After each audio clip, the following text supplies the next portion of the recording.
दोस्तों आज की ये class ITI second year electrician trade के लिए होने वाली है और इस क्लास में हम ट्रेड थ्योरी, इंजीनियरिंग ड्राइंग और वर्कशॉप कैलकुलेशन एंड साइंस इन तीनों सब्जेक्ट को इस वीडियो में कवर करेंगे। इनके मोस्ट इम्पॉर्टेंट MCQs को डिस्कस करेंगे। जैसा कि आप जानते हैं इन तीनों सब्जेक्ट को मिला करके आपके 100 नंबर पक्के होते हैं एग्ज़ाम में, है ना। तो इसीलिए मैंने इस क्लास का नाम रखा है 100 नंबर वाली रामबाण क्लास, क्योंकि सारे प्रश्न, है ना, सभी प्रश्न आपको यहीं से देखने को मिलेंगे। यानी इसी क्लास से आपको इन सभी के प्रश्न देखने को मिलेंगे, एक भी प्रश्न बाहर से नहीं आएगा। तो इसलिए आपको करना क्या है, इस वीडियो को शुरू से एंड तक कंप्लीट देखना है। भले ही वीडियो बड़ी हो सकती है लेकिन इसमें वो सभी क्वेश्चंस को इंक्लूड किया गया है जो कि प्रीवियस ईयर्स में आए हैं और जो इस बार पूछे जा रहे हैं। ओके, तो इसलिए आप इस वीडियो को शुरू से एंड तक देखिएगा और अपने दोस्तों के साथ भी ज़रूर शेयर करिएगा, जिससे कि वो भी इस क्लास को देख करके फ़ायदा उठा पाएँ। तो चलिए दोस्तों, आज की ये शानदार वीडियो शुरू करते हैं। तो दोस्तों आज की इस क्लास का हमारा फर्स्ट क्वेश्चन होने वाला है यहाँ पर, डीसी जनरेटर में एक्स के रूप में चिन्हित भाग का नाम बताइए। और ये जो है मोस्ट रिपीटेड क्वेश्चन होने वाला है, इसे आप ज़रूर अच्छे से तैयार करिएगा। देखिए इसमें आपके लिए डायग्राम दे देगा और बोलेगा ये वाला जो पार्ट है ना, ये वाला, इसका नाम पूछ रहा है, इसका नाम क्या होता है। तो चलिए मैं आपको ऑप्शंस दिखा देता हूँ। अब आप इसके ऑप्शंस में से बताइए इसका नाम क्या है। तो आपने अच्छे से पढ़ रखा होगा, इसे हम क्या कहते हैं, कम्यूटेटर रेजर कहते हैं। क्या कहते हैं, कम्यूटेटर रेजर। यानी ऑप्शन नंबर सी इसका क्या हो जाएगा, करेक्ट आंसर हो जाएगा। क्लियर है। नेक्स्ट आपका यहाँ पर क्वेश्चन रहने वाला है, डीसी जनरेटर का नाम क्या है।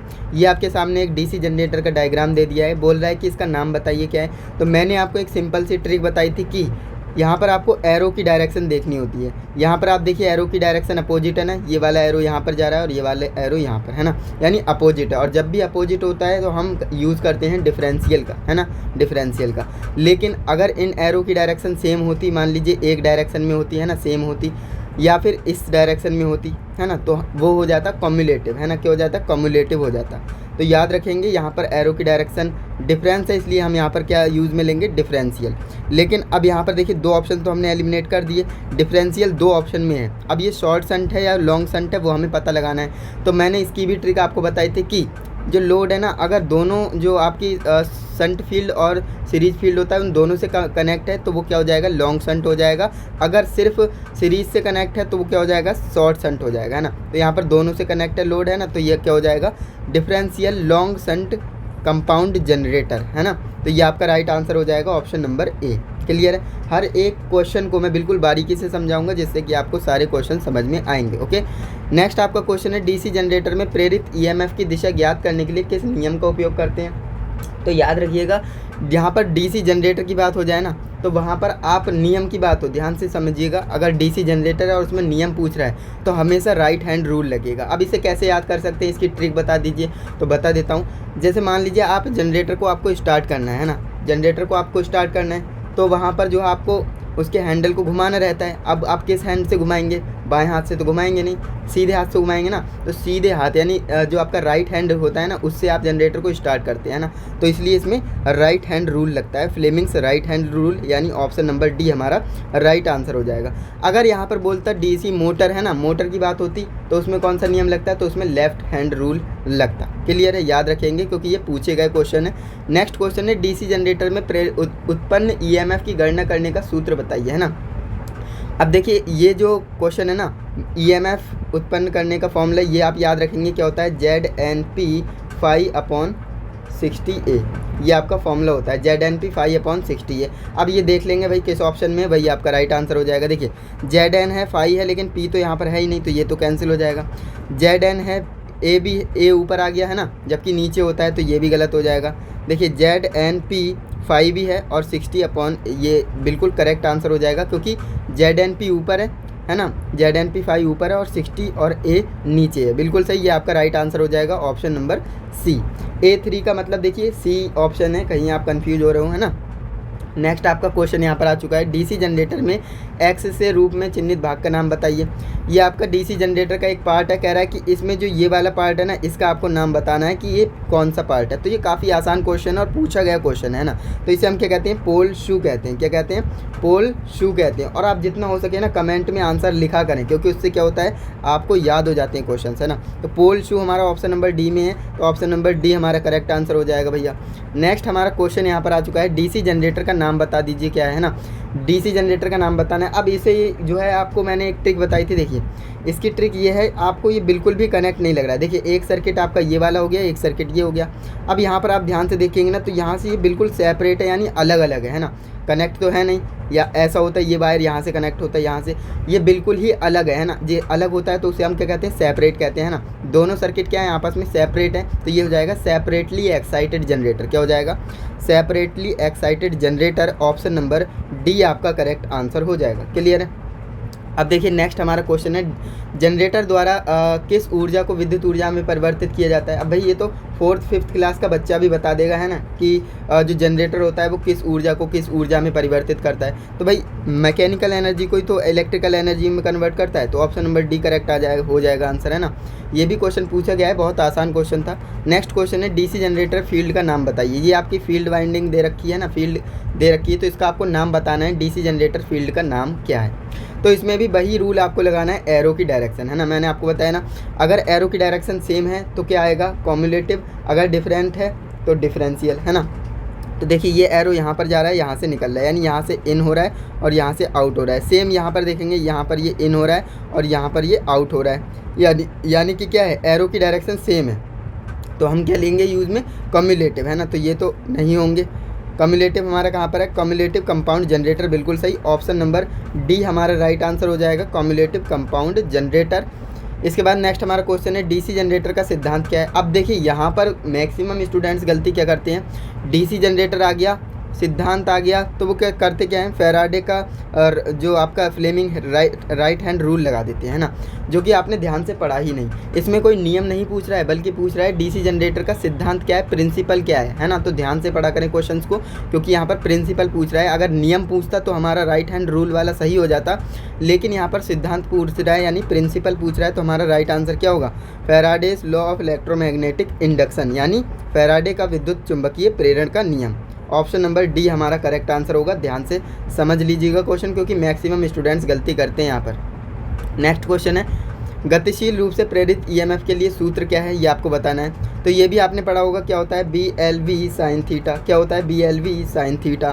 तो ये देखिए बी एल वी बोल्ट से, है ना, बी एल वी तो है ही नहीं इसमें, है ना। यहाँ पर देखेंगे B L V cos theta नहीं होता है, साइन थीटा होता है। तो ऑप्शन नंबर सी में मुझे करेक्ट आंसर मिल गया, B L V sine theta, option number C correct हो जाएगा।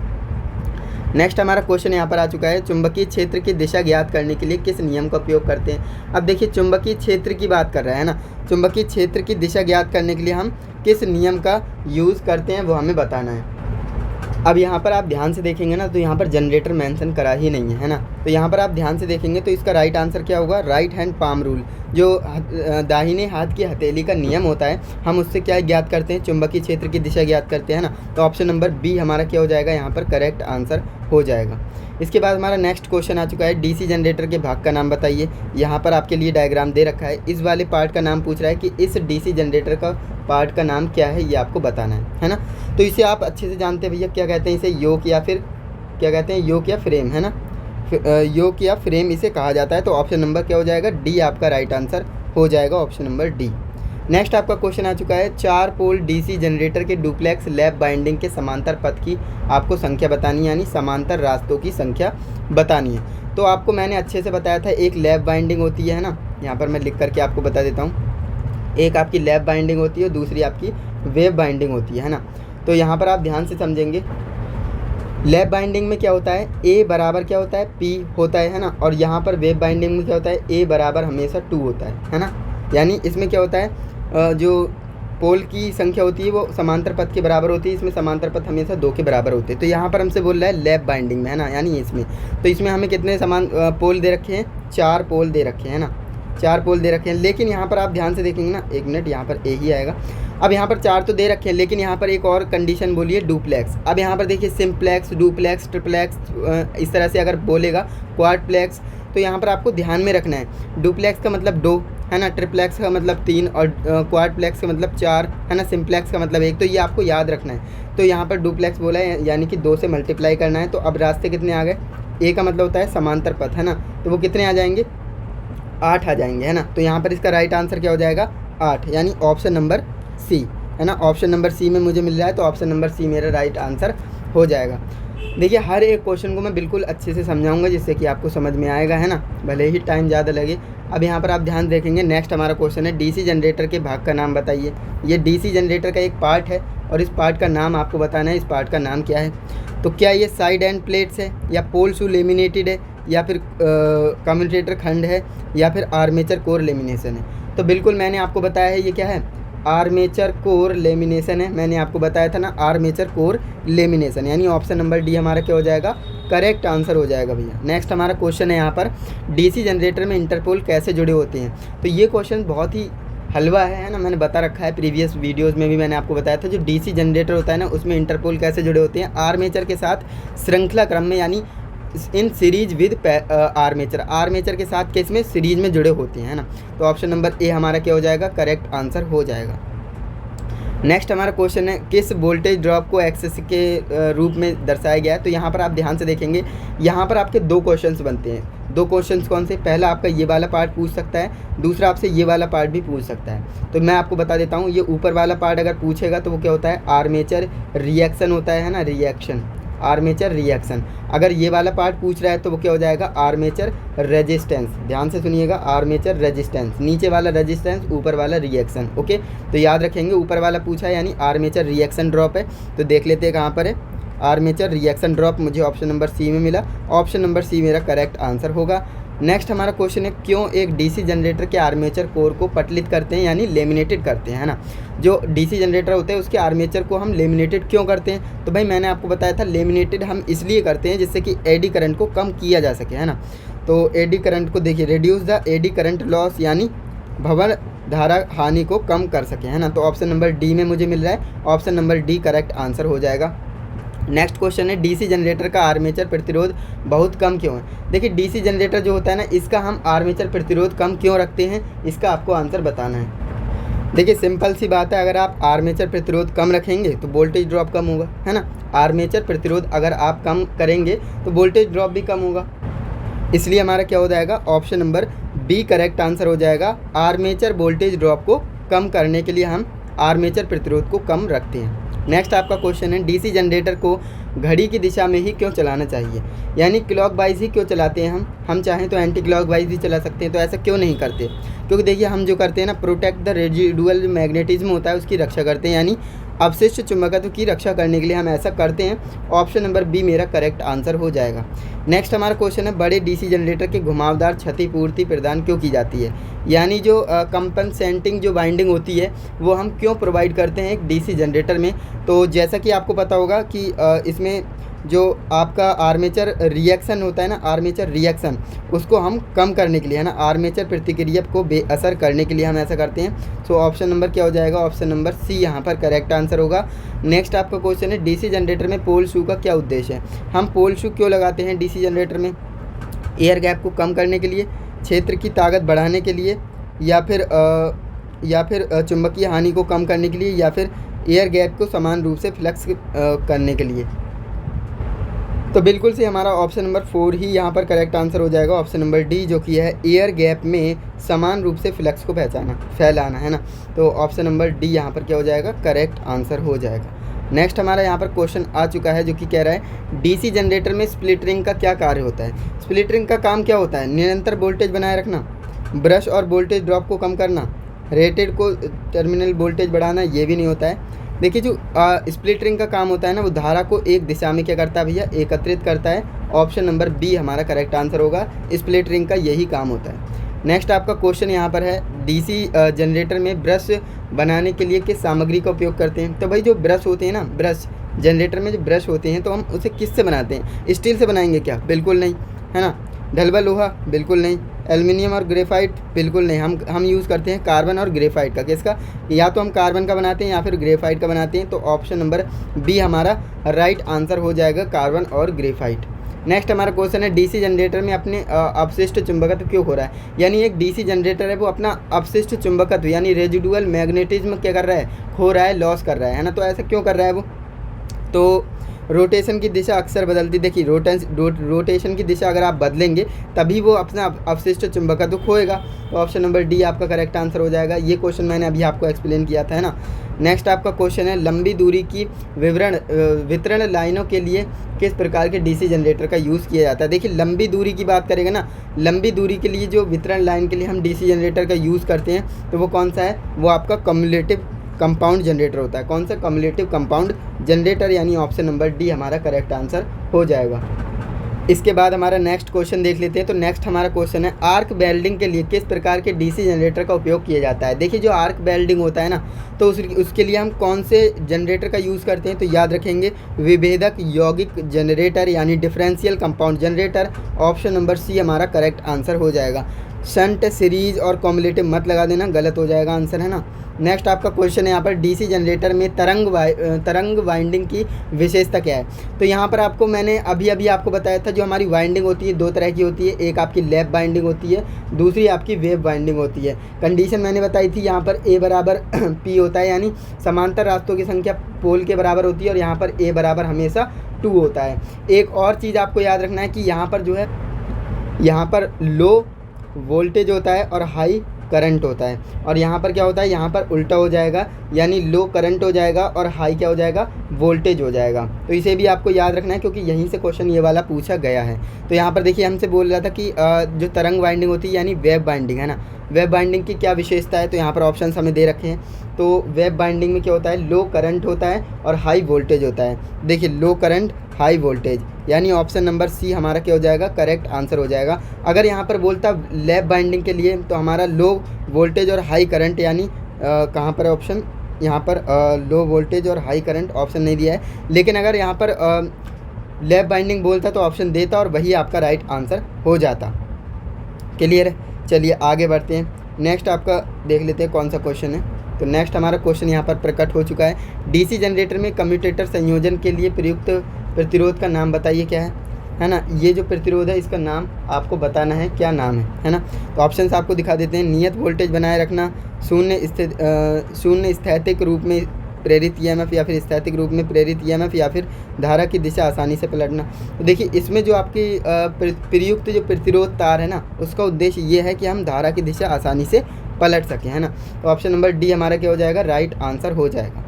नेक्स्ट यहाँ पर क्वेश्चन हमारा है, डीसी जनरेटर में ठोस पोल शू का उपयोग क्यों किया जाता है। ठोस पोल शू का हम उपयोग क्यों करते हैं, तांबे के नुकसान को कम करने के लिए, अपशिष्ट चुंबकत्व की रक्षा बढ़ाने के लिए, या फिर अपशिष्ट चुंबकत्व को कम करने के लिए, या फिर चुंबकीय पथ के रिलेक्टेंस को कम करने के लिए। तो इसका राइट आंसर क्या हो जाएगा, देखिए जो हमारा डीसी जनरेटर होता है इसमें ठोस पोल शू का हम यूज़ इसलिए करते हैं जिससे कि चुंबकीय पथ के रिलेक्टेंस को क्या कर सकें, कम कर सकें। तो ऑप्शन नंबर डी हमारा क्या हो जाएगा, करेक्ट आंसर हो जाएगा।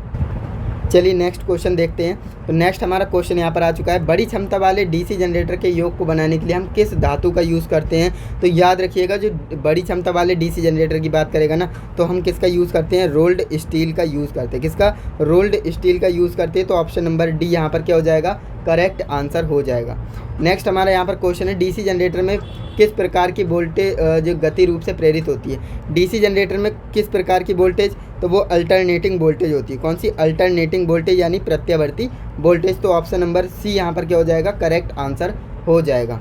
नेक्स्ट हमारे यहाँ पर क्वेश्चन है, एक्स के रूप में चिन्हित स्लॉट का नाम बताइए। तो ये जो आपके लिए एक पार्ट दे रखा है जनरेटर का, तो यहाँ पर कह रहा है कि इस वाले पार्ट का आपको नाम बताना है, इस वाले पार्ट का क्या नाम होता है। तो देखिए ये हमारा टू फिक्स द की वे, यानी कुंजी तरीका ठीक करने के लिए होता है। ठीक मतलब फिक्स करने के लिए, है ना। जो कुंजी होती है ना उसे फिक्स करने के लिए होता है, वरना ये क्या होगा, फिसलेगा। तो इसलिए यहाँ पर ये स्लॉट बनाई जाती है। तो ऑप्शन नंबर ए हमारा क्या हो जाएगा, करेक्ट आंसर हो जाएगा। इसके बाद हमारा नेक्स्ट क्वेश्चन यहाँ पर आ चुका है, डीसी जनरेटर में फील्ड कॉइल का उद्देश्य क्या है। जो डीसी जनरेटर होता है उसमें हम फील्ड कॉइल क्यों देते हैं, एयर गैप में फ्लक्स को बढ़ाने के लिए, या फिर मैग्नेटाइजिंग करंट को कम करने के लिए, या फिर कुंडली फ्लक्स का निर्माण करने के लिए, ध्रुवों को चुंबकित करना, या फिर चुंबकीय पथ के रिलेक्टेंस को बढ़ाने के लिए। तो याद रखिएगा जो डीसी जनरेटर होता है उसमें फील्ड कॉइल इसलिए देते हैं जिससे कि कुंडली फ्लक्स का निर्माण हो, है ना, और क्या हो, ध्रुव चुंबकीय हो, है ना। तो ये ऑप्शन नंबर सी आपका क्या हो जाएगा, करेक्ट आंसर हो जाएगा।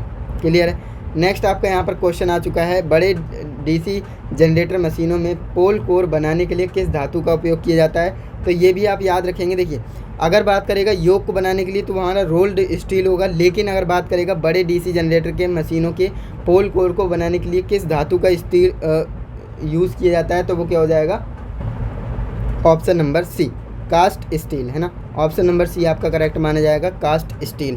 तो याद रखिएगा, रोल्ड स्टील से योक बनाई जाती है और जो कास्ट स्टील है उससे क्या बनाया जाता है? पोल कोर को बनाया जाता है। नेक्स्ट आपका यहाँ पर क्वेश्चन है, क्यों पोल कोर स्टैपिंग डीसी जनरेटर में प्रचलित किए जाते हैं, यानी स्टैपिंग को हम लेमिनेटेड क्यों करते हैं? तो मैंने आपको बता दिया, जो हमारा एडी करंट होता है ना, इसे कम करने के लिए ही हम लेमिनेटेड करते हैं। तो ऑप्शन नंबर डी हमारा क्या हो जाएगा? करेक्ट आंसर हो जाएगा। क्लियर? चलिए आगे बढ़ते हैं। नेक्स्ट हमारा क्वेश्चन है, इलेक्ट्रोप्लेटिंग प्रक्रिया के लिए किस डीसी जनरेटर का उपयोग किया जाता है? तो इलेक्ट्रोप्लेटिंग की बात जब भी करेगा ना, तो हम शंट जनरेटर का यूज़ करेंगे। किसका? शंट जनरेटर का यूज़ करते हैं। ऑप्शन नंबर ए आपका करेक्ट आंसर हो जाएगा। इसके बाद नेक्स्ट हमारा क्वेश्चन है नेक्स्ट हमारा क्वेश्चन ये है, ईएमएफ की गणना करने के लिए सूत्र एक डीसी मोटर है ना। तो यहाँ पर आपको ईएमएफ गणना करने का एक सूत्र बताना है एक डीसी मोटर के लिए, है ना। तो वो क्या होता है? वो आपका हो जाएगा EB is equal to I minus V minus I आ रही है ना।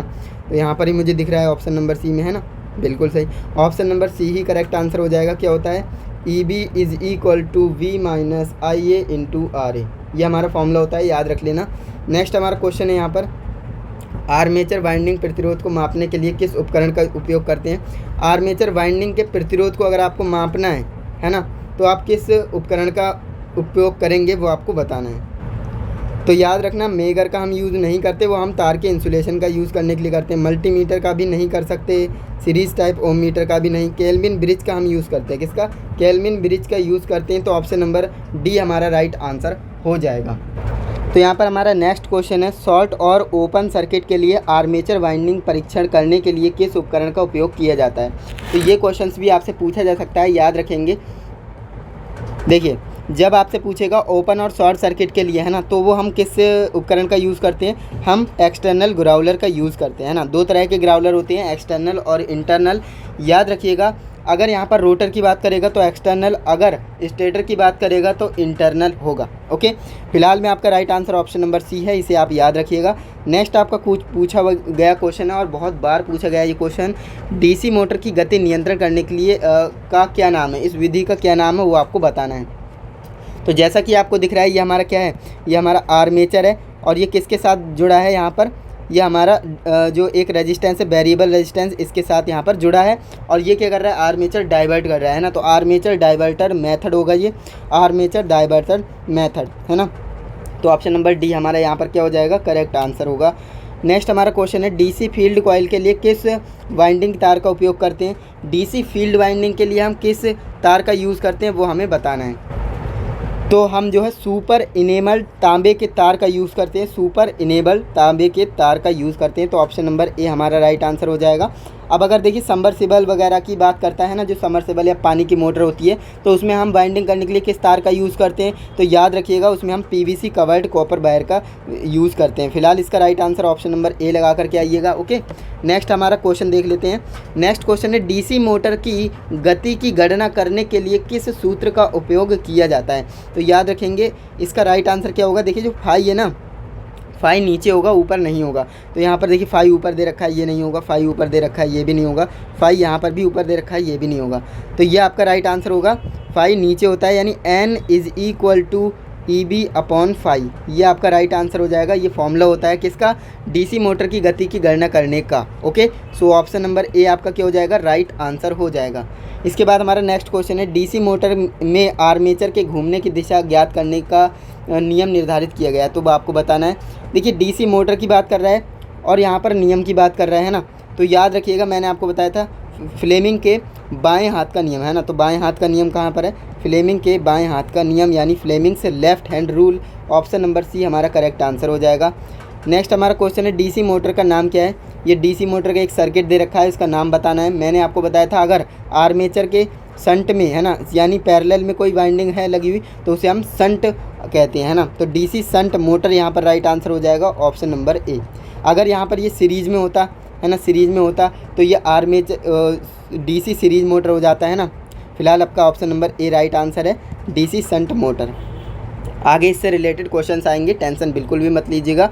नेक्स्ट आपका क्वेश्चन है, डीसी मोटर में आर्मेचर कंडक्टर में जो आपका करंट की दिशा होती है उसे हम कैसे ज्ञात करेंगे। यानी डीसी मोटर में आर्मेचर कंडक्टर में करंट की दिशा हम कैसे ज्ञात करेंगे वो आपको बताना है। मैंने आपको बताया था डीसी मोटर और नियम की बात हो रही है तो फ्लेमिंग्स का लेफ्ट हैंड ही लगेगा, है ना। फ्लेमिंग्स लेफ्ट हैंड रूल यानी ऑप्शन नंबर सी हमारा राइट आंसर हो जाएगा, इसे आप याद रखेंगे। इसके बाद नेक्स्ट हमारा क्वेश्चन है, डीसी शंट मोटर आर्मेचर द्वारा ली जाने वाली धारा की गणना करने का सूत्र क्या होता है। तो इसे भी आप याद रख लीजिएगा भैया, ऑप्शन नंबर सी इसका क्या हो जाएगा, करेक्ट आंसर हो जाएगा। क्या हो जाएगा, ऑप्शन नंबर सी। क्या होता है, IA is equal to V minus EB upon RA। यह आपका एक फॉर्मूला होता है, इसे आप याद रखेंगे, ऑप्शन नंबर सी हमारा करेक्ट आंसर होगा।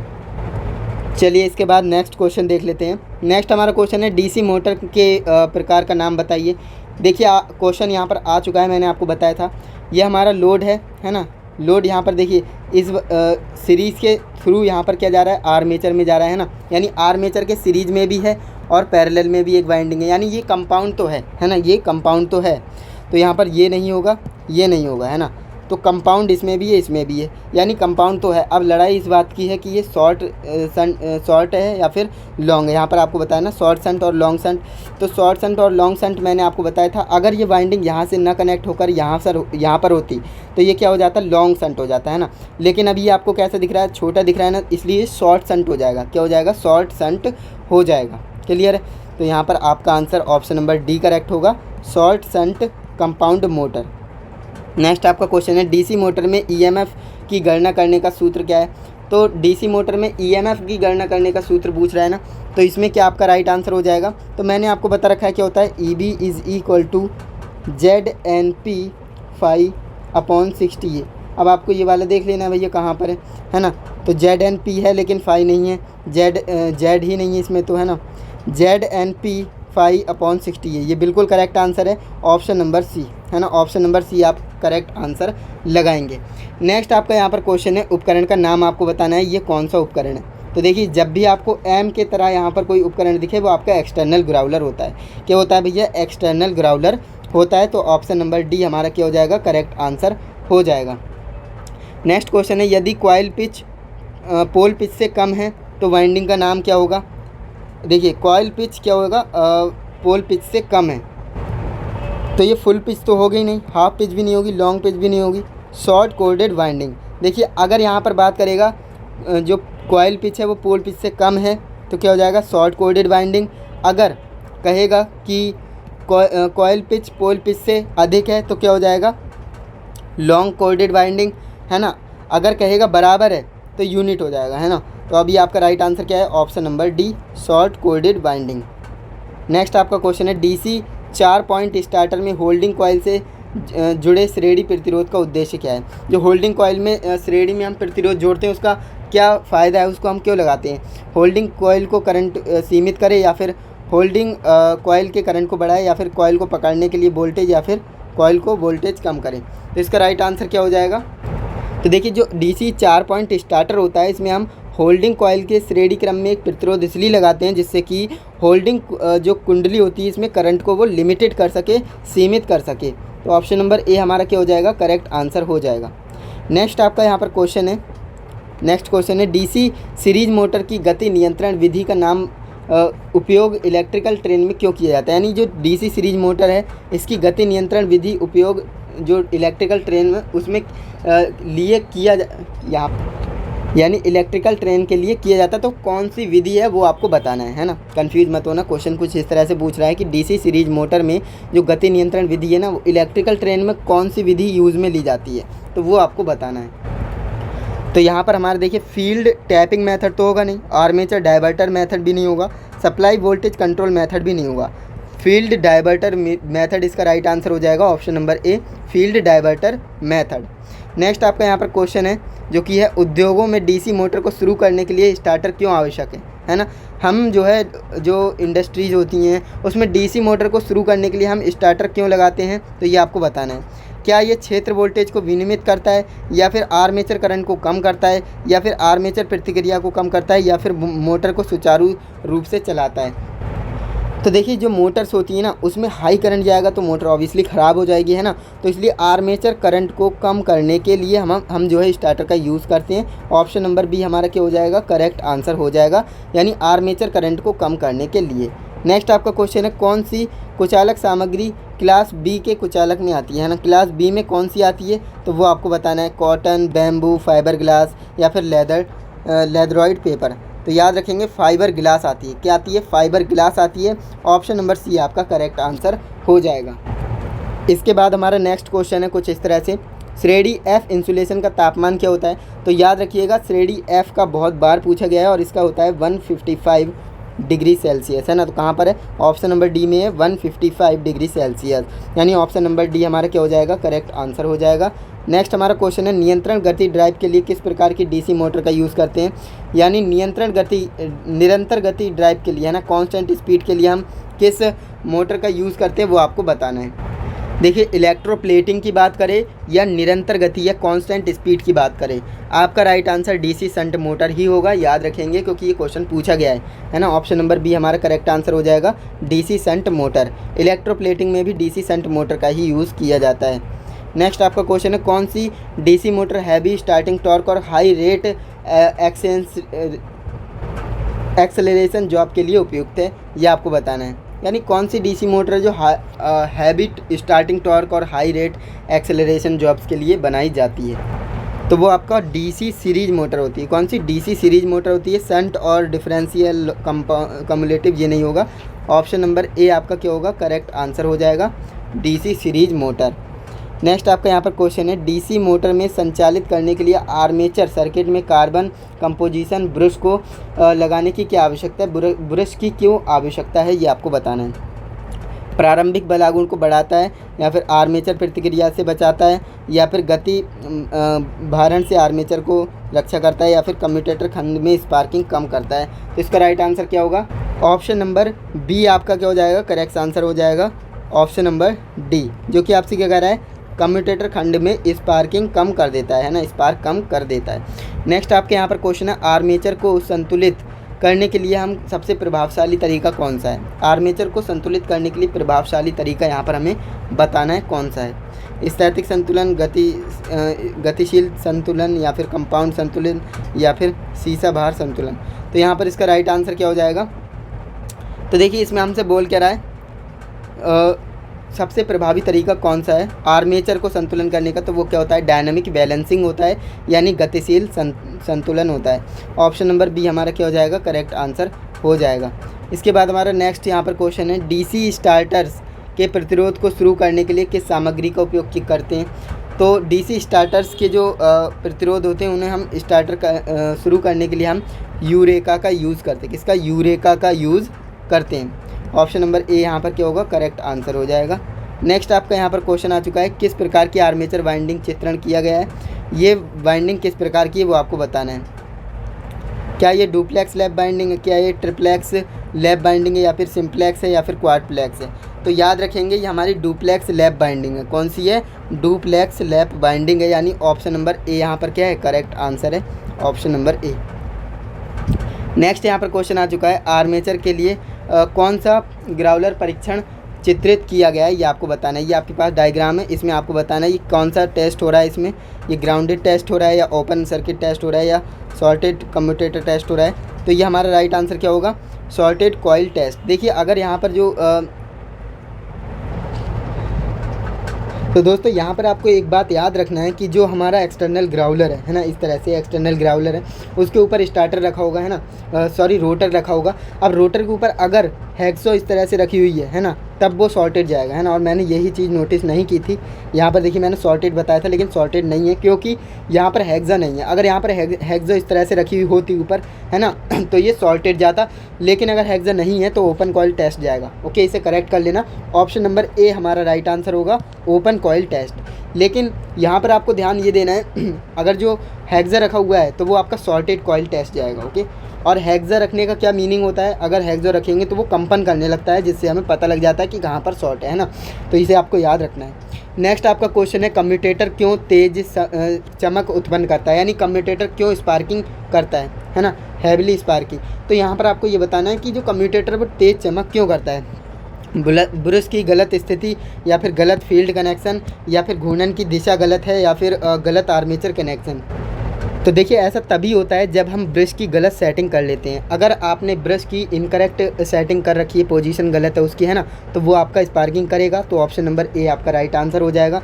नेक्स्ट आपका क्वेश्चन है यहाँ पर, चल रही डीसी मोटर में प्रेरित ईएमएफ की क्रिया क्या है ना, की क्रिया क्या है ये आपको बताना है। लागू वोल्टेज की सहायता, या फिर लागू वोल्टेज का विरोध करता है, या फिर आर्मेचर करंट को बढ़ाता है, या फिर आर्मेचर करंट को घटाता है। तो देखिए जो आपका डीसी मोटर में प्रेरित ईएमएफ होता है ना, वो क्या करता है भाई, ओपन जो जिससे वो चालू हुआ है, यानी लागू वोल्टेज का ही क्या करता है, अपोज करता है, oppose the applied voltage, applied voltage का ही क्या विरोध करने लगता है ना। सो ऑप्शन नंबर बी यहाँ पर करेक्ट आंसर होगा। नेक्स्ट आपका यहाँ पर क्वेश्चन है, किस मोटर में यह विशेषता है किस मोटर की यहाँ पर ये विशेषता दर्शाई गई है। स्पीड और टॉर्क का यहाँ पर ग्राफ दिया है और इस तरह से ये ग्राफ चल रहा है। तो ये कह रहा है किस मोटर में यह होता है, तो ये आपको बताना है। क्या ये सीरीज मोटर में होता है, बिल्कुल नहीं। शंट मोटर में होता है, बिल्कुल नहीं। डिफरेंशियल मोटर में भी नहीं होता है, ये होता है कम्युलेटिव कंपाउंड में, है ना। किस में होता है, कम्युलेटिव कंपाउंड मोटर में होता है। सो ऑप्शन नंबर सी हमारा करेक्ट आंसर हो जाएगा। याद रखेंगे ये कम्युलेटिव कंपाउंड का यहाँ पर जो इस तरह से स्पीड एंड टॉर्क का ग्राफ बनाया गया है। Okay, cumulative compound motor. Next आपका क्वेश्चन है, डीसी श्रृंखला मोटर में मोटर की फील्ड वाइंडिंग मोटे तार की के साथ क्यों बाउंड करते हैं, ये आपको बताना है। डीसी श्रृंखला मोटर में, यानी डीसी सीरीज मोटर है भाई, और उसमें हम फील्ड वाइंडिंग मोटे तार की क्यों करते हैं, ये आपको बताना है। फील्ड वोल्टेज को विनियमित करने के लिए, लोड करंट ले जाने के लिए, अधिकतम प्रेरण रखने के लिए, या फिर आर्मेचर प्रतिक्रिया बढ़ाने के लिए। तो ऐसा हम इसलिए करते हैं लोड को ले जा सके, है ना, क्योंकि तार मोटी होगी तभी तो करंट को ले जा पाएगी, है ना। तो ऑप्शन नंबर बी हमारा क्या हो जाएगा, करेक्ट आंसर हो जाएगा, लोड करंट को ले जाने के लिए। इसके बाद हमारा नेक्स्ट क्वेश्चन है यहाँ पर, डीसी श्रृंखला मोटर का गति नियंत्रण किस प्रकार है, ये आपको बताना है। ये आपके सामने इस तरह से डायग्राम दे दिया गया है। अब इसमें आपको इसका नाम बताना है कि इसका नाम क्या होता है। क्या ये फील्ड पैरेलल मेथड है, क्या ये फील्ड डाइवर्टर मेथड है, फील्ड टैपिंग मेथड है, या फील्ड आर्मेचर डाइवर्टर मेथड है। तो इसका राइट आंसर क्या हो जाएगा।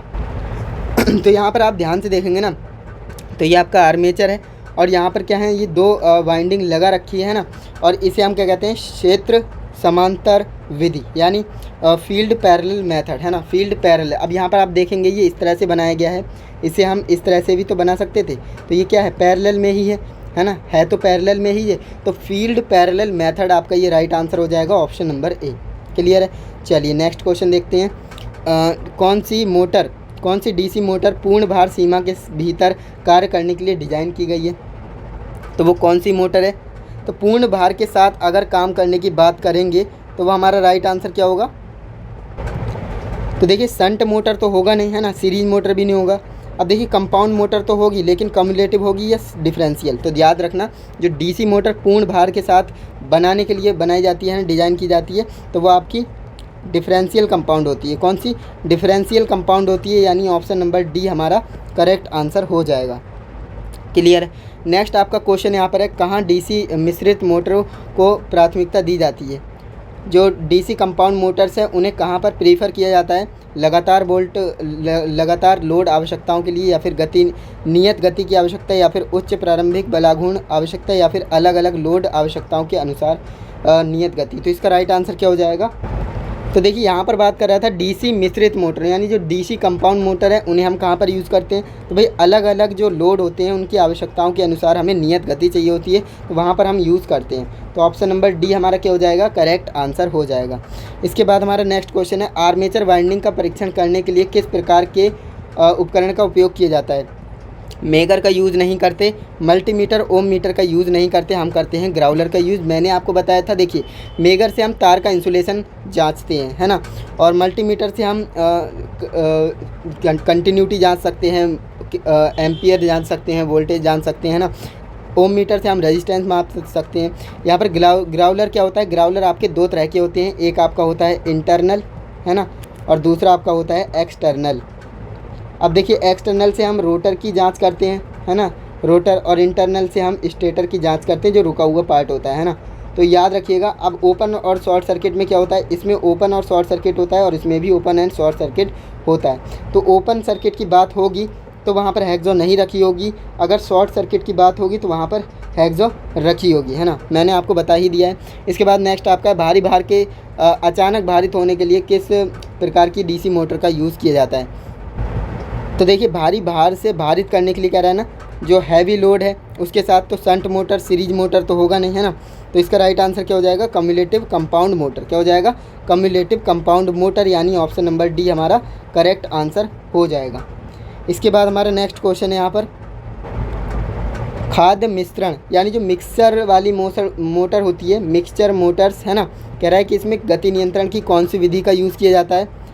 तो याद रखेंगे, इसमें हम वोल्टेज कंट्रोल का यूज़ नहीं करते, फील्ड कंट्रोल का यूज़ नहीं करते, है ना, फील्ड डायवर्टर का, आर्मेचर डायवर्टर का भी यूज़ नहीं करते। इसमें हम टैपिंग मेथड का यूज़ करते हैं, सीरीज फील्ड टैपिंग मेथड, है ना। सो ऑप्शन नंबर डी यहाँ पर क्या हो जाएगा, राइट आंसर हो जाएगा। क्लियर है। नेक्स्ट आपका यहाँ पर क्वेश्चन है, वाइंडिंग में टेप का उद्देश्य क्या है।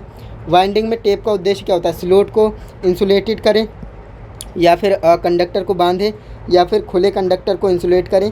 बिल्कुल सही, ऑप्शन नंबर सी हमारा राइट आंसर हो जाएगा, कंडक्टर लपेटें, है ना, कंडक्टर लपेटें, इसका राइट आंसर हो जाएगा ऑप्शन नंबर सी। नेक्स्ट आपका क्वेश्चन है, रिवाइंडिंग प्रक्रिया में यह क्रिया है, रिवाइंडिंग में आपके लिए ये प्रक्रिया क्या कहलाती है। यहाँ पर ये कोई लकड़ी का वो ये हथौड़ा है और यहाँ पर ये कुछ निकाल रहा है ना, तो इसे हम क्या कहते हैं, वेजेस को रिमूव करना। क्या कहते हैं, वेजेस को रिमूव करना। तो कहाँ पर ऑप्शन में है, ये है रिमूविंग ऑफ वेजेस, है ना, वेजेस को हटाना, यानी ऑप्शन नंबर सी हमारा करेक्ट आंसर हो जाएगा। याद रखेंगे, ये क्या कर रहा है, ये वेजेस को हटा रहा है। ओके, नेक्स्ट हमारा क्वेश्चन यहाँ पर आ चुका है, किस प्रकार की आर्मेचर वाइंडिंग का चित्रण किया गया है, इस तरह से, है ना। तो ये तो मैंने अभी आपको बताया क्या होता है, डुप्लेक्स लैप वाइंडिंग, है ना, डुप्लेक्स लैप वाइंडिंग है, यानी ऑप्शन नंबर सी हमारा करेक्ट आंसर हो जाएगा। तो फ्रेंड्स, यहाँ पर आपको ध्यान देना है, ये डुप्लेक्स लैप बाइंडिंग होती है अगर इसमें वाई बी और वाई एफ नहीं लिखा होता है ना, तो इसे आप करेक्ट कर लेना। यहाँ पर मैंने ध्यान से नहीं देखा। इसका राइट आंसर क्या हो जाएगा, प्रोग्रेसिव। क्या हो जाएगा, प्रोग्रेसिव लैप बाइंडिंग, है ना। ये क्या है, प्रोग्रेसिव लैप बाइंडिंग है, क्योंकि यहाँ पर Y B is greater than Y F, है ना। तो ये आपको ध्यान रखना है, वाई बी क्या है, वाई बी बड़ा है ना, जो बड़ा होता है उसकी तरफ चोंच खुलती है ना, और वाई एफ क्या है, छोटा है। तो ये आपको ध्यान में रखना है ना, और यही मैंने नहीं देखा था। तो अगर आपने ये लिखा हुआ है डायग्राम में, तो वो क्या हो जाएगा, प्रोग्रेसिव। अगर Y B is less than Y F है तो क्या हो जाएगा, तो आपका रेट्रोग्रेसिव हो जाएगा, है ना। अभी आपका प्रोग्रेसिव है, ऑप्शन नंबर सी आपका करेक्ट आंसर है। तो देखिए, अगर मिस्टेक हो भी जाती है अगर किसी क्वेश्चन में, तो आप कमेंट ज़रूर करिएगा। बाकी मैं कोशिश कर रहा हूँ कि एक भी क्वेश्चन का आंसर गलत ना बताऊँ, क्योंकि जो निमी ने माना है ना, निमी ने आंसर माना है, मैं वही वाला आंसर आपको बता रहा हूँ। ओके, ऐसा बिल्कुल भी नहीं कहूँगा कि मैं अपने अकॉर्डिंग चल रहा हूँ। देखिए, निमी के अकॉर्डिंग चलेंगे तभी आपको मार्क्स मिलेंगे, अदरवाइज़ आपको मार्क्स नहीं मिलेंगे, है ना। नेक्स्ट आपका क्वेश्चन है, प्रतिक्षेप के बाद आर्मेचर के लिए किस प्रकार का परीक्षण चित्रित किया गया है, ये आपको बताना है। देखिए, वही क्वेश्चन आ गया। यह हमारा एक्सटर्नल ग्राउलर है, रोटर रखा हुआ है, उसके ऊपर यहाँ पर हेक्सा ब्लेड है। अब अगर हेक्सा ब्लेड रख दिया, हेक्सा ब्लेड अगर रखा हुआ है, तो वो शॉर्टेड के लिए हम चेक करते हैं, शॉर्टेड कॉइल टेस्ट, है ना। अगर ये नहीं रखा होता तो ओपन कॉइल टेस्ट होता है। ओके, याद रखेंगे। तो ये हमारा क्या हो जाएगा, शॉर्टेड कॉइल टेस्ट हो जाएगा। क्या हो जाएगा, शॉर्टेड कॉइल टेस्ट, यानी ऑप्शन नंबर बी हमारा करेक्ट आंसर हो जाएगा। ओके, चलिए, तो अब हम देख लेते हैं नेक्स्ट क्वेश्चन को। सो फ्रेंड्स, यहाँ पर नेक्स्ट क्वेश्चन है, किस प्रकार के वाइंडिंग के तार को सबमर्सिबल पंप मोटर्स में उपयोग किया जाता है। यानी मैंने ये क्वेश्चन अभी आपको बताया था कि जब हम किसी पानी वाली मोटर या सबमर्सिबल मोटर की बात करें तो उसमें हम वाइंडिंग करने के लिए किस तार का यूज़ करते हैं, तो हम पीवीसी कवर टेप वायर का यूज़ करते हैं। किसका, PVC cover tape, option number ए हमारा करेक्ट है। लेकिन अगर नॉर्मल मोटर की बात करेगा तो कौन सा, सुपर इनेबल्ड, है ना, सुपर इनेबल्ड टाइप, ये आपका राइट आंसर हो जाएगा। लेकिन यहाँ पर सबमर्सिबल या मोटर जो पानी वाली मोटर्स होती हैं तो उनके लिए हम पीवीसी कवर्ड टैप वायर का यूज़ करते हैं। टाइप है यहाँ पर, टेप नहीं है। ओके, ऑप्शन नंबर ए आपका करेक्ट आंसर होगा। नेक्स्ट क्वेश्चन है हमारे यहाँ पर, 3 कला स्क्विरल केज मोटर यानी 3 फेज स्क्विरल केज मोटर की स्प्लिट गति NS की गणना करने का सूत्र क्या है। तो ये फॉर्मूला मैंने आपको बताया था, क्या होता है, NS is equal to N slip का, है ना। हाँ, N स्लिप का फॉर्मूला क्या होगा, तो यहाँ पर मैंने आपको बताया था NS is equal to N slip है ना, तो यहाँ पर आप ध्यान देंगे एन स्लिप का फॉर्मूला क्या होता है, N slip is equal to N S minus N R, ये आपका फॉर्मूला होता है। लेकिन अगर परसेंट स्लिप की बात करता, परसेंट स्लिप का फॉर्मूला क्या हो जाएगा, N S minus N R बटे एन एस इंटू 100, परसेंट के लिए 100 आ जाता है ना, तो ये परसेंट स्लिप का है। दोनों मैंने आपको बता दिए, याद रखेंगे। तो ऑप्शन नंबर ए हमारा क्या हो जाएगा, राइट आंसर हो जाएगा। इसके बाद हमारा नेक्स्ट क्वेश्चन नंबर 3 है, जो कि हमसे कह रहा है कंट्रोल सर्किट को बताना है कि इस कंट्रोल सर्किट का प्रकार क्या है। ये कंट्रोल सर्किट आपके सामने दे रखा है, इसका आपको नाम बताना है, इसका नाम क्या है। तो जैसा कि मैंने आपको बताया था, ये हमारा इंचिंग कंट्रोल मेथड होता है। कौन सा, इंचिंग कंट्रोल, ये आपका एक सर्किट है, इसे आप याद रखेंगे, इसे हम इंचिंग कंट्रोल कहते हैं। ऑप्शन नंबर ए हमारा करेक्ट आंसर हो जाएगा। इसके बाद हमारा नेक्स्ट क्वेश्चन है यहाँ पर, एसी मोटर के स्टेटर में कुल विद्युत डिग्री की गणना करने का फॉर्मूला बताइए क्या होता है। तो मैंने आपको बताया था इलेक्ट्रिकल डिग्री की अगर आपको बात करेगा, इलेक्ट्रिकल डिग्री की बात करेगा तो क्या होता है 180 गुणे पोल, है ना, क्या होता है 180 गुणे पोल। तो देखते हैं कहाँ पर है, 180 डिवाइड में बोल रहा है, ये नहीं होगा, है ना, 180 गुणे नंबर ऑफ स्लॉट नहीं होता है, 180 गुणे नंबर ऑफ पोल्स, है ना, बिल्कुल ऑप्शन नंबर डी की तरफ जाएंगे। 180 गुणे number of poles, not a slot, है ना, स्लॉट नहीं होता है, पोल होता है। तो ऑप्शन नंबर डी हमारा करेक्ट आंसर हो जाएगा। इसके बाद हमारा नेक्स्ट क्वेश्चन है यहाँ पर, एसी मोटर स्टार्टर का नाम बताइए। एसी मोटर का ये स्टार्टर दे रखा है, इसका नाम आपको बताना है। तो इसकी ट्रिक मैंने आपको बताई थी कि यहाँ पर ये आप देखेंगे ना, तो ये आपको कुछ ना कुछ ट्रांसफार्मर की तरह लग रहा है ना, ट्रांसफार्मर की तरह लग रहा है ना, तो ये ऑटो ट्रांसफार्मर हो जाएगा। क्या हो जाएगा, ऑटो ट्रांसफार्मर स्टार्टर हो जाएगा, यानी ऑप्शन नंबर बी हमारा करेक्ट आंसर हो जाएगा। क्लियर है। नेक्स्ट आपका क्वेश्चन था एसी 3 फेज इंडक्शन मोटर। देखिए एसी 3 कला प्रेरण मोटर लिखा है, इसे हम एसी 3 फेज इंडक्शन मोटर कहते हैं। कि तुल्यांकित गति का फॉर्मूला क्या है, सिंक्रोनस स्पीड का फॉर्मूला पूछ रहा है ना, तो वो क्या होता है सिंक्रोनस स्पीड का फॉर्मूला। तो मैंने आपको बताया था N S is equal to 120 frequency upon pole, क्या होता है 120 इंटू फ्रीक्वेंसी अपॉन पोल्स। तो कहाँ पर है ये, देखिए फ्रीक्वेंसी ऊपर नहीं, ऊपर ही होता है, लेकिन यहाँ पर देखिए ऊपर दे रखा है पोल, जो कि गलत हो जाएगा, ये भी नहीं होगा, ये भी नहीं होगा। ऑप्शन नंबर ए ही आपका राइट आंसर है। याद रखेंगे N S is equal to 120 frequency upon poles, बिल्कुल सही, ऑप्शन नंबर ए हमारा राइट आंसर हो जाएगा। नेक्स्ट हमारा क्वेश्चन है, पूर्ण लोड पर 10 HP 3 कला प्रेरण मोटर के लिए फ्यूज दर होनी चाहिए। तो इसे आप याद रखेंगे, इसका राइट आंसर क्या हो जाएगा। देखिए यहाँ पर जो है 10 HP की बात हो रही है ना, 10 HP के लिए बात हो रही है। अब यहाँ पर जो है फ्यूज दर की बात कर रहे हैं ना, तो 1.5 लगभग 1.5 गुना ज़्यादा होता है, तो लगभग ये आ जाएगा 25 एम्पियर, है ना। तो इसे आपको याद रखना है, ऑप्शन नंबर सी आपका राइट आंसर होगा 25 एम्पियर। इसके बाद नेक्स्ट आपका क्वेश्चन है, कह रहा है संपर्क का नाम बताइए, एक्स के रूप में दर्शाया गया है। ये वाले संपर्क का आपको नाम बताना है, ये कौन सा संपर्क है। तो इसे हम क्या कहते हैं, सहायक संपर्क, है ना, ऑक्सिलरी कॉन्टैक्ट कहते हैं। ऑप्शन नंबर सी हमारा करेक्ट आंसर हो जाएगा, ऑक्सिलरी कॉन्टैक्ट। अब यहाँ पर देखिए कुछ चीज़ें मैं आपको बता देता हूँ, ये फ्यूज है, ये ऑफ स्विच है, ये ऑन स्विच है, ये रिले है ना, और यहाँ पर आप देखेंगे तो ये हमारा ऑक्सिलरी स्विच है। ओके, तो इन्हें आपको याद में रखना है, क्योंकि कुछ भी पूछ सकता है ना, तो इसलिए मैंने ये सारी चीज़ें बता दी। इसके बाद नेक्स्ट हमारा क्वेश्चन है, एसी मोटर में वाइंडिंग का प्रकार बताइए, ये कौन सी वाइंडिंग है। तो ये सिंगल लेयर बास्केट बाइंडिंग है ना, इसे हम सिंगल लेयर बास्केट बाइंडिंग कहते हैं। तो ऑप्शन नंबर ए आपका राइट आंसर हो जाएगा। अब यहाँ पर आप ध्यान से देखेंगे तो ये बास्केट की तरह लग रही है ना, तो इसलिए हम इसे सिंगल लेयर बास्केट बाइंडिंग कहते हैं। ऑप्शन नंबर ए हमारा करेक्ट आंसर होगा। नेक्स्ट हमारे यहाँ पर क्वेश्चन है, एसी 3 फेज इंडक्शन मोटर की प्रतिशत स्लिप की गणना करने के लिए किस सूत्र का उपयोग करते हैं। देखिए प्रतिशत स्लिप का फॉर्मूला आ गया ना, मैंने आपको बताया था। अभी नॉर्मल स्लिप की बात करेगा तो क्या होगा, N slip is equal to N S minus N R, है ना, यही तो मैंने आपको बताया था। लेकिन अगर बात करेगा परसेंटेज स्लिप की, तो फॉर्मूला क्या हो जाएगा, मैंने आपको बताया था एन स्लिप का फॉर्मूला बता ही दिया। परसेंटेज स्लिप की बात करेगा तो क्या हो जाएगा, N S minus N R बटे एन एस, एक मिनट मैं इस वाले पेन से ही लिख देता हूँ। देखिए N S minus N R बटे एन एस इंटू 100 क्यों लगाया, क्योंकि परसेंटेज की बात कर रहे हैं ना, तो ये परसेंटेज स्लिप का फॉर्मूला होता है। ओके, इसे आप याद रखेंगे, तो आपका राइट आंसर हो जाएगा ऑप्शन नंबर ए। ऑप्शन नंबर ए में हमें देखने को मिल रहा है, ऑप्शन नंबर ए राइट आंसर होगा। इसके बाद नेक्स्ट हमारा क्वेश्चन है, कंट्रोल सर्किट का उपयोग ऑपरेशन में किया जाता है। अब यहाँ पर आप देखेंगे ये वाला जो कंट्रोल सर्किट है, इसका हम कहाँ पर यूज़ करते हैं ये हमें बताना है ना। तो ये मैंने अभी आपको बताया ही था, ये कौन सा कंट्रोल है, ये आपका इंचिंग कंट्रोल है ना। यहाँ पर GOG आ गया ना, और ये आपका सहायक सर्किट होता है, ये आपका स्टार्टिंग, ये स्टॉप, ये आपका रिले है ना, ये मैंने बताया था। तो ये क्या है, इंचिंग है ना, इंचिंग कंट्रोल में हम इसका यूज़ करते हैं। तो इंचिंग आपका राइट आंसर हो जाएगा, A2 यानी B ऑप्शन आपका राइट आंसर हो जाएगा।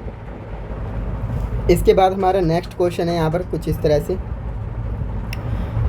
3 फेज मोटर में वाइंडिंग के बीच कला विस्थापन होता है। अब यहाँ पर ये क्वेश्चन आप ध्यान रखेंगे, देखिए एक होता है सिंगल फेज और एक होता है 3 फेज है ना।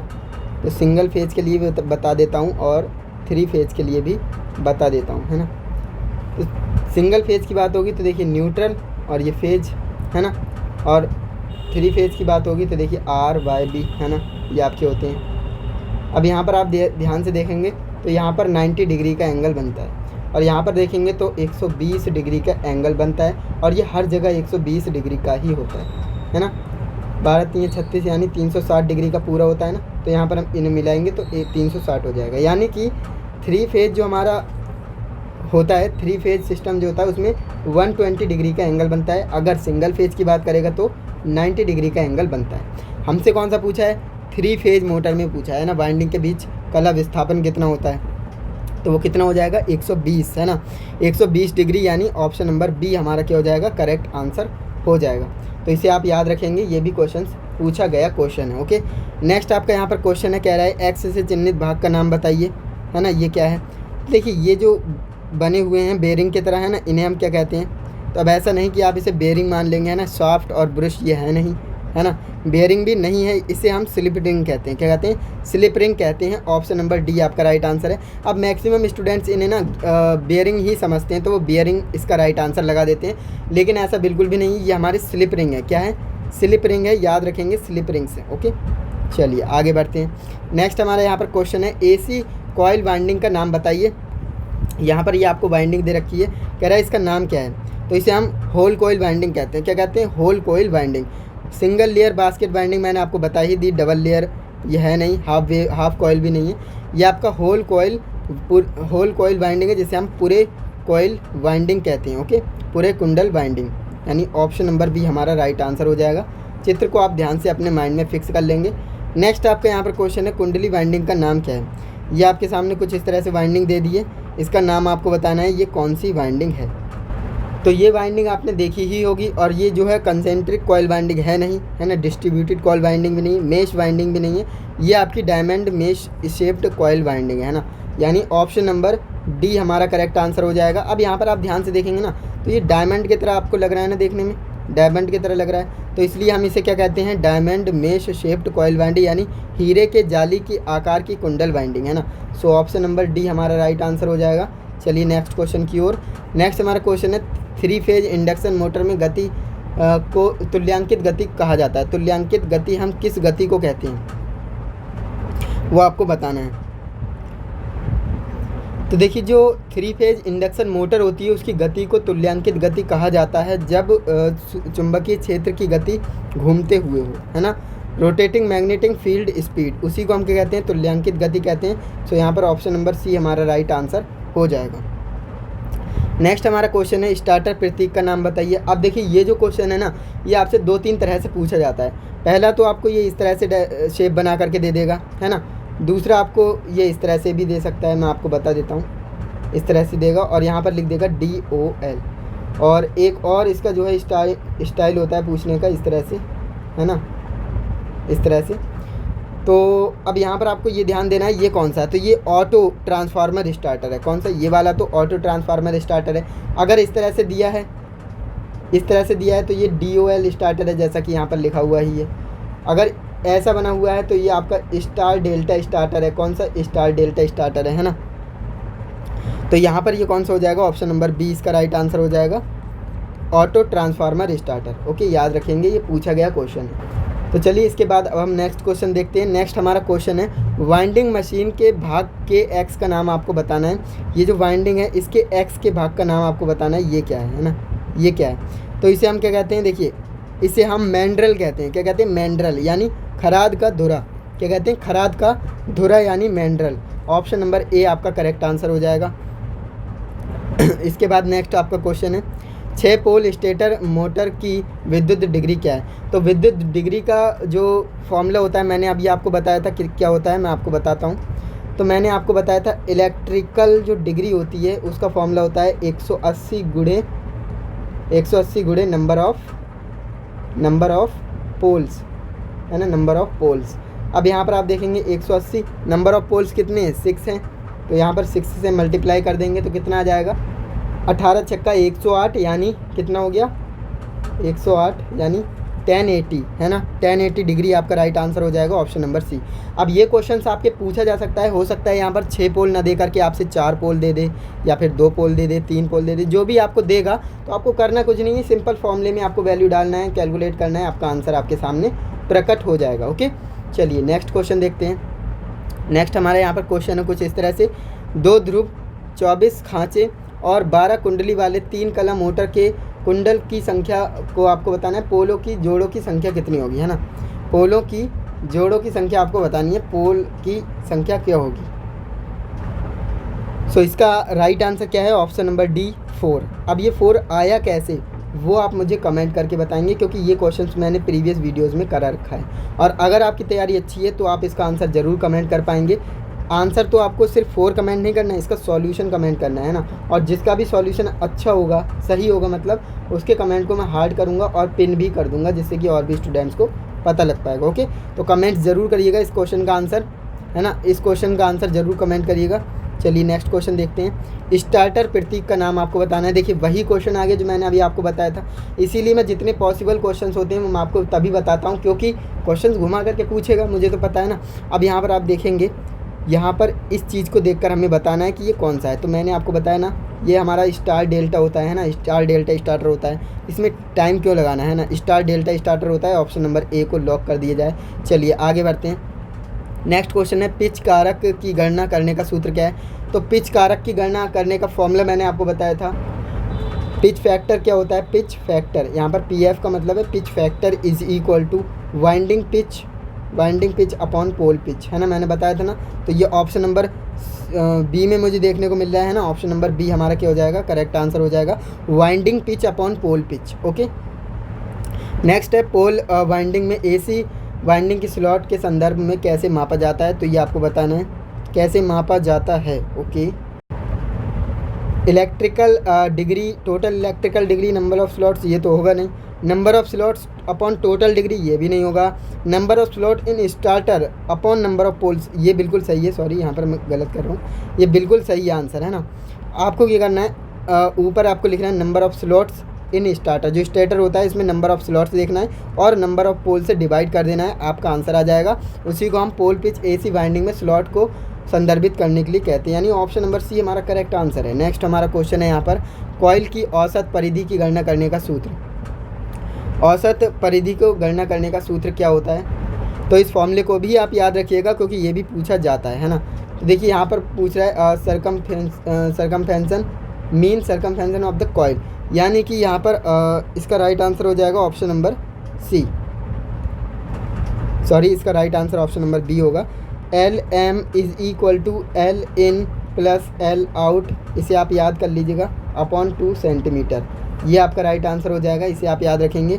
L M is equal to L in plus L out upon में 2 और सेंटीमीटर। ओके, सेंटीमीटर तो सभी में है ना, आपको ये याद रखना है पहले L in plus L out, ये तो इधर उधर कर सकते हैं, लेकिन यहाँ पर प्लस वाला होगा। ओके, प्लस होगा अपॉन 2 से डिवाइड कर देंगे, आपका आंसर आ जाएगा। ऑप्शन नंबर बी हमारा करेक्ट आंसर हो जाएगा। ओके, चलिए नेक्स्ट क्वेश्चन हमारा, इंडक्शन मोटर के रोटर में वोल्टेज कैसे प्राप्त करेंगे। तो इंडक्शन मोटर के रोटर में हम कैसे वोल्टेज को प्राप्त करते हैं, तो ये मैंने आपको बताया था, इसका राइट आंसर क्या हो जाएगा, ऑप्शन नंबर डी, स्टेटर और रोटर के ट्रांसफार्मर के कार्य द्वारा, है ना। तो ऑप्शन नंबर डी हमारा राइट आंसर हो जाएगा। इसके बाद हम देख लेते हैं नेक्स्ट क्वेश्चन को। नेक्स्ट क्वेश्चन है, अवरुद्ध rotor starter 3 phase induction motor का कौन सा नुकसान निर्धारित करता है। अवरुद्ध यानी ब्लॉक रोटर टेस्ट, है ना। ब्लॉक रोटर टेस्ट से हम क्या ज्ञात करते हैं, तो ब्लॉक रोटर टेस्ट से हम कॉपर की लॉस को पता करते हैं, किसको, कॉपर लॉस को पता करते हैं। सो ऑप्शन नंबर ए आपका राइट आंसर हो जाएगा। ओके, ब्लॉक रोटर टेस्ट से। नेक्स्ट आपका क्वेश्चन है एसी मोटर वाइंडिंग में आंतरिक ग्राउलर का उपयोग किस प्रकार के परीक्षण के लिए करते हैं। तो देखिए आपसे आंतरिक ग्राउलर की बात कर रहा है ना, इंटरनल ग्राउलर। तो देखिए इंटरनल ग्राउलर से हम क्या करते हैं, शॉर्ट सर्किट टेस्ट करते हैं। कौन सा, शॉर्ट सर्किट टेस्ट करते हैं। ग्राउंडेड पोलैरिटी कंटिन्यूटी तो करेंगे नहीं, शॉर्ट सर्किट टेस्ट करेंगे। ऑप्शन नंबर डी आपका राइट आंसर हो जाएगा। नेक्स्ट आपका क्वेश्चन है स्टार्टर वाइंडिंग शॉर्ट और ओपन फॉल्ट का परीक्षण करने के लिए किस प्रकार के उपकरण का उपयोग किया जाता है, ये आपको बताना है ना। तो स्टार्टर वाइंडिंग में कह रहा है, देखिए सबसे पहले यहाँ पर आपको ये पॉइंट नोट करना है।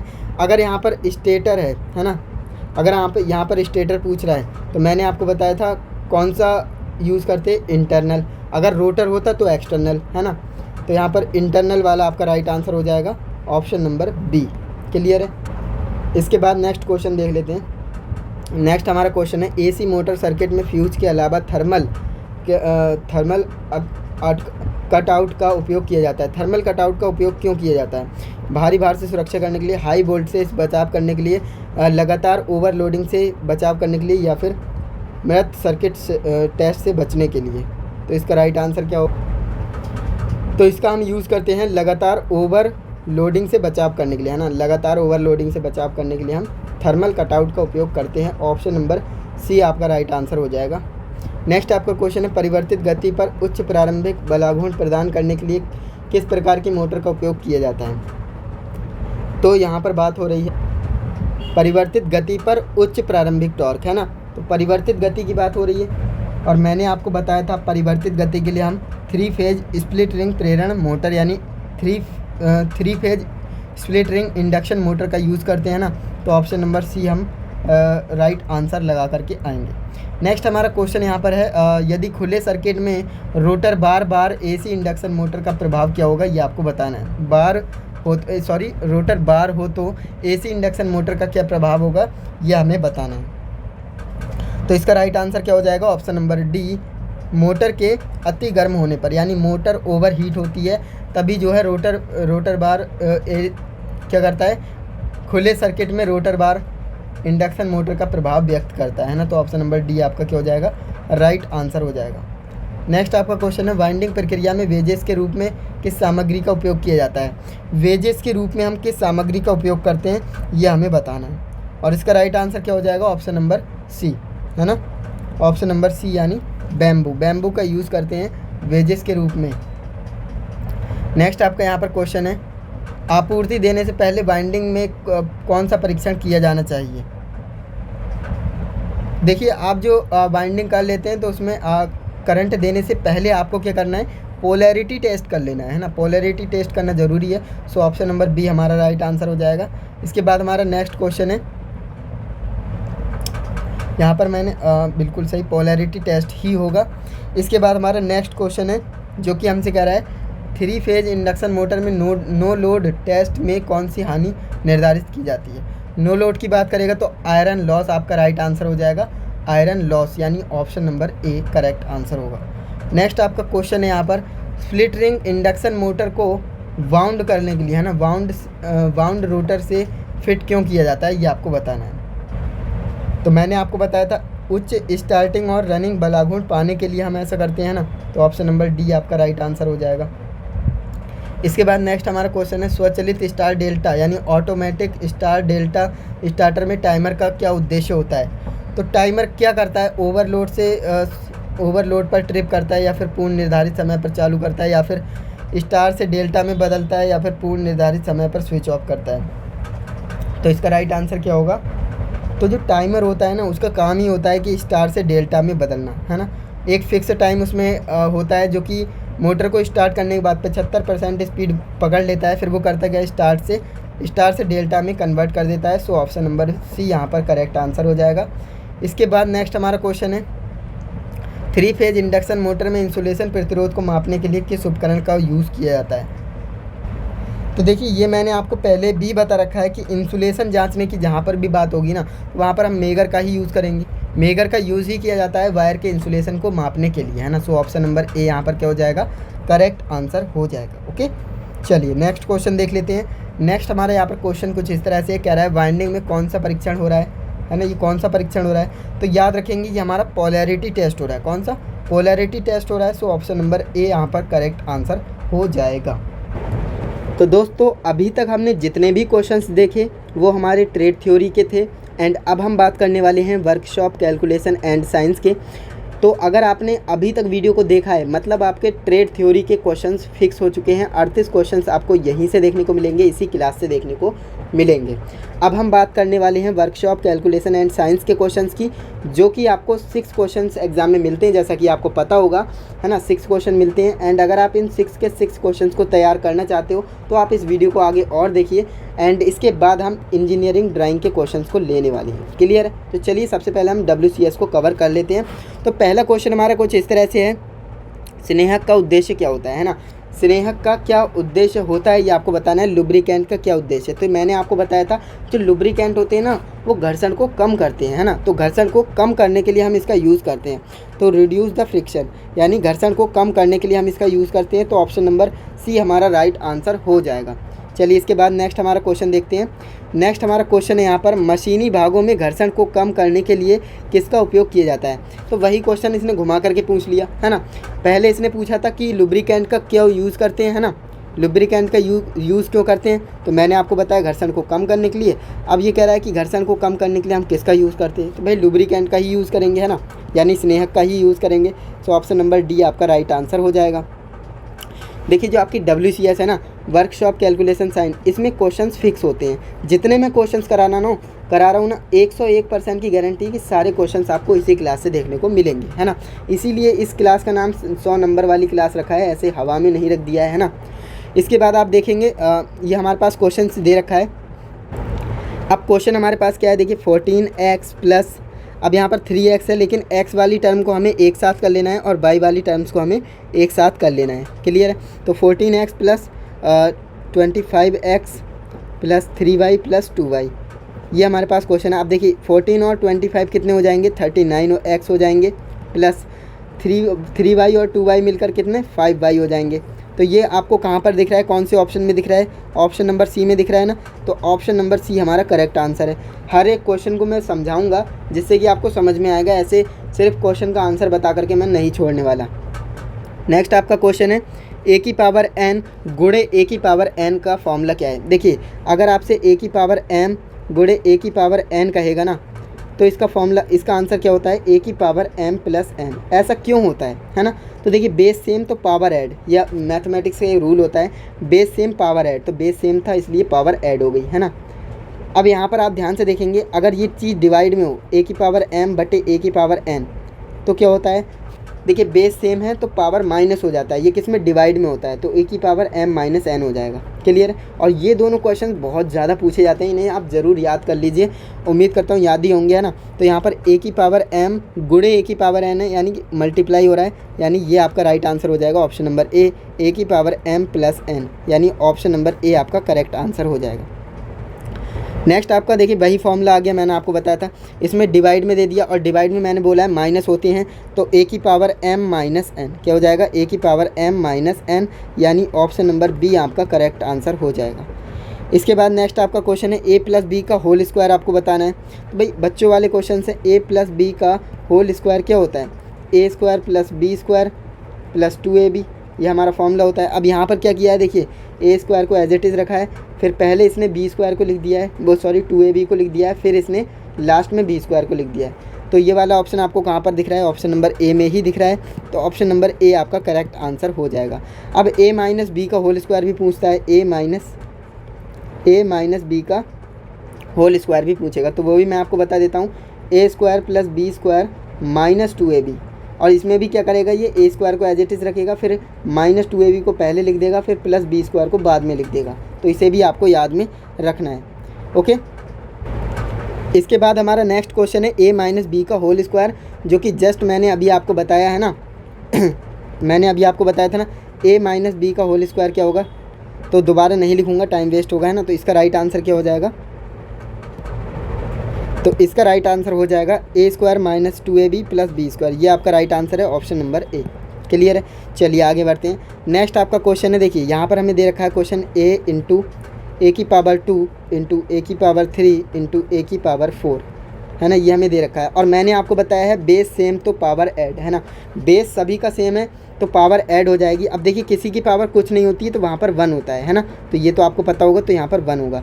तो देखिए a की पावर 1 + 2 + 3 + 4 सभी पावर को ऐड कर देना है, तो कितना हो जाएगा 2 + 3 4 + 3 7 और 2 9 और 1 10, यानी a की पावर 10 इसका राइट आंसर हो जाएगा। कहाँ पर है, ऑप्शन नंबर डी में है, तो ऑप्शन नंबर डी मेरा राइट आंसर हो जाएगा, a की पावर 10। नेक्स्ट क्वेश्चन है, कह रहा है कि 625 की पावर 0, ये डिग्री नहीं है, ध्यान से समझिएगा, ये 0 है ना। तो 625 की पावर 0 है तो इसका मान क्या होगा ये आपको बताना। और मैंने आपको बताया था जिसकी पावर 0 है उसका मान 1 होता है, सिर्फ और सिर्फ 1, है ना।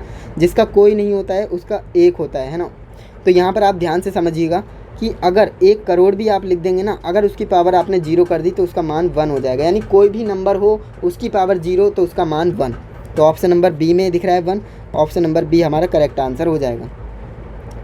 इसके बाद नेक्स्ट हमारा क्वेश्चन है, कौन सा प्रतिबल है ना, ये आपको बताना है ये प्रतिबल कौन सा है। तो मैंने आपको बता रखा है ये शेयर स्ट्रेस है। कौन सा, ये आपका शेयर स्ट्रेस होता है, बिल्कुल सही, ऑप्शन नंबर सी हमारा करेक्ट आंसर हो जाएगा। इसके बाद नेक्स्ट हमारा क्वेश्चन है, विकृति की इकाई क्या है। तो विकृति की इकाई पूछ रहा है और मैंने आपको बताई थी विकृति की कोई इकाई नहीं होती है, नो यूनिट, ये यूनिट लेस होती है। ऑप्शन नंबर डी आपका राइट आंसर हो जाएगा, इसकी कोई यूनिट नहीं होती है। नेक्स्ट आपका क्वेश्चन है, लंबाई में परिवर्तन को किससे दर्शाते हैं। तो लंबाई में परिवर्तन को किससे दर्शाते हैं, मैंने आपको बताया था डी एल से या फिर डेल्टा एल से, इनसे हम दर्शाते हैं। तो डी एल आपको दिख रहा है ऑप्शन नंबर बी में, ऑप्शन नंबर बी आपका करेक्ट आंसर हो जाएगा। इसके बाद हमारा नेक्स्ट क्वेश्चन है, एसपी का विस्तारित रूप क्या है। यहाँ पर एसपी की फुल फॉर्म पूछ रहा है और एसपी की फुल फॉर्म मैंने आपको बताई थी, है ना, क्या होती है। तो देखिए एसपी की फुल फॉर्म सिलेक्टेड प्राइस नहीं होगी, स्पेशल प्राइस नहीं होगी, सुपर प्राइस नहीं होगी, वो होती है सेलिंग प्राइस, है ना। देखिए सीपी और एसपी की फुल फॉर्म आपसे पूछेगा, इसकी होती है कॉस्ट प्राइस, है ना, कॉस्ट प्राइस, और इसकी होती है सेलिंग प्राइस, जो कि यहाँ पर लिख रखी है। ऑप्शन नंबर सी आपका राइट आंसर हो जाएगा। इसके बाद नेक्स्ट आपका क्वेश्चन है, आई को निरूपित किया जाता है। आई को निरूपित किया जाता है मतलब जो आपका जो साधारण ब्याज वाला फॉर्मूला होता है ना, सिंपल इंटरेस्ट, तो उसका फॉर्मूला क्या होता है, साधारण ब्याज बराबर मूलधन गुणे दर गुणे समय बटे 100, है ना। तो कह रहा है कि आई किसको दर्शाता है, तो आई से हम इंटरेस्ट को दर्शाते हैं, है ना, आई से हम इंटरेस्ट को दर्शाते हैं। तो आपका राइट आंसर हो जाएगा ऑप्शन नंबर बी। अब देखिए यहाँ पर पूछता है पी से हम किसे दर्शाते हैं, तो पी से हम प्रिंसिपल को दर्शाते हैं। आर से किसे दर्शाते हैं, आर से हम रेट को दर्शाते हैं। एन से किसे दर्शाते हैं, एन से ईयर को दर्शाते हैं। तो मैंने सारे बता दिए क्योंकि ये पूछता है। साधारण ब्याज में प्रिंसिपल को, देखिए भाई क्वेश्चन पूछ लिया, साधारण ब्याज में प्रिंसिपल को किस चिन्ह से निरूपित किया जाता है, पी से, है ना, पी से प्रिंसिपल। ओके, तो ऑप्शन नंबर ए आपका राइट आंसर हो जाएगा। इसके बाद नेक्स्ट आपका क्वेश्चन है, लाभ को कैसे व्यक्त करते हैं। अब देखिए जो लाभ है ना, प्रॉफिट, उसे आप कैसे व्यक्त करेंगे, रुपीज़ में करेंगे, डॉलर में करेंगे या फिर एस्टेरिस्क में। आप हमेशा ये कहते हैं कि मुझे इतने % का प्रॉफिट हुआ या फिर इतने प्रतिशत का लाभ हुआ, है ना, यानी परसेंट में आप कहते हैं ना। तो ऑप्शन नंबर सी आपका करेक्ट आंसर हो जाएगा, परसेंट। नेक्स्ट आपका क्वेश्चन है यहाँ पर, साधारण ब्याज में साल को दर्शाया जाता है। देखिए मैंने आपको बताया था साल को एन से दर्शाया जाता है, हो सके तो इसे आप नोट कर लें। पी से आप प्रिंसिपल को, है ना, प्रिंसिपल को दर्शाते हैं। एन से आप ईयर को दर्शाते हैं और आई से आप इंटरेस्ट को दर्शाते हैं और एक और बचा आपका आर से आप रेट को दर्शाते हैं। ओके, ये पूछे जाने वाले क्वेश्चन हैं और बहुत बार पूछे जाते हैं। तो यहाँ पर साल पूछ रहा है तो साल को हम एन से दर्शाते हैं। यहाँ पर आपका ऑप्शन सी करेक्ट आंसर हो जाएगा। नेक्स्ट आपका क्वेश्चन है, मशीन इंजीनियर द्वारा निर्दिष्ट पुस्तिका है। तो मशीन इंजीनियर किसकी पुस्तिका का निर्धारण करता है, तो वो आपका ऑप्शन नंबर सी करेक्ट होगा, मार्क स्टैंडर्ड। इसमें सभी स्टैंडर्ड लिखे होते हैं, तो मार्क स्टैंडर्ड इसका राइट आंसर हो जाएगा, ऑप्शन नंबर सी। तो दोस्तों हमने फाइनली WCS को भी कवर कर लिया है। अब देखिए WCS में मैंने ज़्यादा क्वेश्चंस को क्यों नहीं लिया, लगभग मैंने 15 से 18 क्वेश्चंस को लिया है। ऐसा मैंने इसलिए किया है क्योंकि WCS में क्वेश्चन फिक्स हैं। अब मैं ऐसा बिल्कुल भी नहीं करूँगा कि आउट ऑफ सिलेबस आपको क्वेश्चन बता दूँ और वो आए ना, तो ऐसा मैं बिल्कुल नहीं करूँगा। मैं वही क्वेश्चंस कराऊँगा जो एग्ज़ाम में पूछे गए हैं और पूछे जा रहे हैं, है ना। तो मैंने जितने क्वेश्चंस कराए हैं उतने अगर आप तैयार कर लेते हो तो WCS के आपके 6 मार्क्स, है ना, जो WCS है उसमें आपके 6 क्वेश्चन आते हैं जो कि 12 मार्क्स के होते हैं। तो 12 मार्क्स आपके यहाँ से कंप्लीट हो जाते हैं। और ट्रेड थ्योरी, है ना, जो कि आपके 38 क्वेश्चन आते हैं वो आपके फिक्स हो जाते हैं। इसके बाद जो आपका ED है, इंजीनियरिंग ड्राइंग, इसमें भी आपके 12 मार्क्स मैं ही फिक्स करके देने वाला हूँ, है ना। तो अब हम बात करने वाले हैं ईडी की। ईडी में सभी क्वेश्चंस मैं आपको बताने वाला हूँ कौन से क्वेश्चंस इंपॉर्टेंट है। ओके, तो यहाँ पर आप देखेंगे पृथ्वी के चिन्ह को पहचानिए। पृथ्वी मतलब अर्थ, अर्थिंग के चिन्ह को आपको पहचानना है। अर्थ हम किस तरह से दर्शाते हैं, तो अर्थ हम इस तरह से दर्शाते हैं ना, ये वाला साइन होता है। तो यहाँ पर देख लेते हैं किस में है। तो यहाँ पर आप देखेंगे ऑप्शन नंबर सी में यहाँ पर हमें मिल रहा है, तो ऑप्शन नंबर सी हमारा करेक्ट आंसर हो जाएगा। अब ये वाले ऑप्शन राइट क्यों नहीं है, इन्हें भी मैं समझा देता हूँ, क्योंकि ये भी आपको पता होनी चाहिए। ये हमारा पुश बटन का सिंबल है ना, ये हमारा पुश बटन का सिंबल है, और ये हमारा एक स्विच है ना, ऑन ऑफ स्विच है। और ये हमारा क्या है, ये हमारा सेल है। अब सेल और बैटरी में भी आपको अंतर पता होना चाहिए। ये आपकी बड़ी लैग पॉजिटिव है, छोटी लैग नेगेटिव होती है ना। और अगर 2 ही लैग हैं बनी हुई, 2 ही टर्मिनल हैं, तो वो आपका सेल कहलाएगा। अगर सेलों के संयोजन को हम बैटरी कहते हैं, यानी इस तरह से अगर मैं सेलों को जोड़ दूं तो वो हमारी क्या हो जाती है, बैटरी बन जाती है ना। ये प्लस और ये माइनस इस तरह से, है ना। तो ये आपका क्या हो जाएगा, ये आपका बैटरी हो जाएगा। तो इस तरह से ये क्वेश्चन पूछे जाएंगे। अभी आगे आप देखेंगे तो ये क्वेश्चन आगे इस पेपर में मैंने लिए हैं। इसके बाद हमारा नेक्स्ट क्वेश्चन है, तो देखिए नेक्स्ट हमारा क्वेश्चन हमसे क्या कह रहा है, मोटर को चालू और बंद करने के लिए किस उपकरण का यूज़ करते हैं। यानी कि हमारे पास मोटर है और हम उसे चालू और बंद करना चाहते हैं, तो हम किस डिवाइस का यूज़ करते हैं वो हमें बताना है। तो देखिए इसमें जो मैक्सिमम स्टूडेंट्स हैं ना, वो गलती कर देते हैं। स्टार्टर और स्टार्टर दोनों सेम लगते हैं ना, और इसी में वो गलती कर देते हैं, स्टार्टर की जगह स्टार्टर लगा देते हैं। तो देखिए ये आपका स्टेटर है और ये आपका स्टार्टर है ना। तो राइट आंसर क्या होगा, स्टार्टर। ओके, याद रखेंगे ऑप्शन नंबर बी हमारा करेक्ट आंसर है, ये गलत हो जाएगा। ये हमारा स्टेटर होता है जो कि मोटर में होता है ना, ये हमारा स्टार्टर है जो कि डिवाइस है किसी मोटर को चालू और बंद करने की। ओके, तो ऑप्शन नंबर बी हमारा करेक्ट आंसर है। इसके बाद नेक्स्ट हमारा क्वेश्चन है यहाँ पर, कौन सा भाग स्वचालित लोहे में गर्मी को नियंत्रित करता है। कौन सा भाग है जो स्वचालित लोहा जो होता है, ऑटोमेटिक आयरन, उसमें गर्मी को नियंत्रित करता है। अब देखिए जहाँ पर भी गर्मी की बात हो जाए ना, तो वहाँ पर आ जाता है थर्मोस्टैटिक। क्या हो जाता है, थर्मोस्टैटिक। यानी ऑप्शन नंबर सी हमारा करेक्ट आंसर हो जाएगा, थर्मोस्टैटिक स्विच, है ना। नियंत्रित करने की बात हो रही है ना, कंट्रोल करने की, तो हम स्विच से ही करेंगे। तो थर्मोस्टैटिक स्विच हमारा राइट आंसर हो जाएगा, ऑप्शन नंबर सी। नेक्स्ट हमारा क्वेश्चन है, एसी वोल्टेज को बढ़ाने या घटाने वाली स्टैटिक डिवाइस कौन सी है। देखिए एसी वोल्टेज को स्टेप अप और स्टेप डाउन कौन करती है, तो भाई ट्रांसफार्मर ही तो करता है। तो ऑप्शन नंबर ए आपका राइट आंसर हो जाएगा। यानी इसमें बोल रहा है कि एसी वोल्टेज को हमें घटाने और बढ़ाने वाली जो स्टैटिक डिवाइस, और ट्रांसफार्मर आप जानते हो भाई स्टैटिक डिवाइस है ना, वो स्थैतिक युक्ति है एक, है ना। स्टैटिक डिवाइस स्टैटिक मशीन है ना। तो ऑप्शन नंबर ए आपका राइट आंसर हो जाएगा।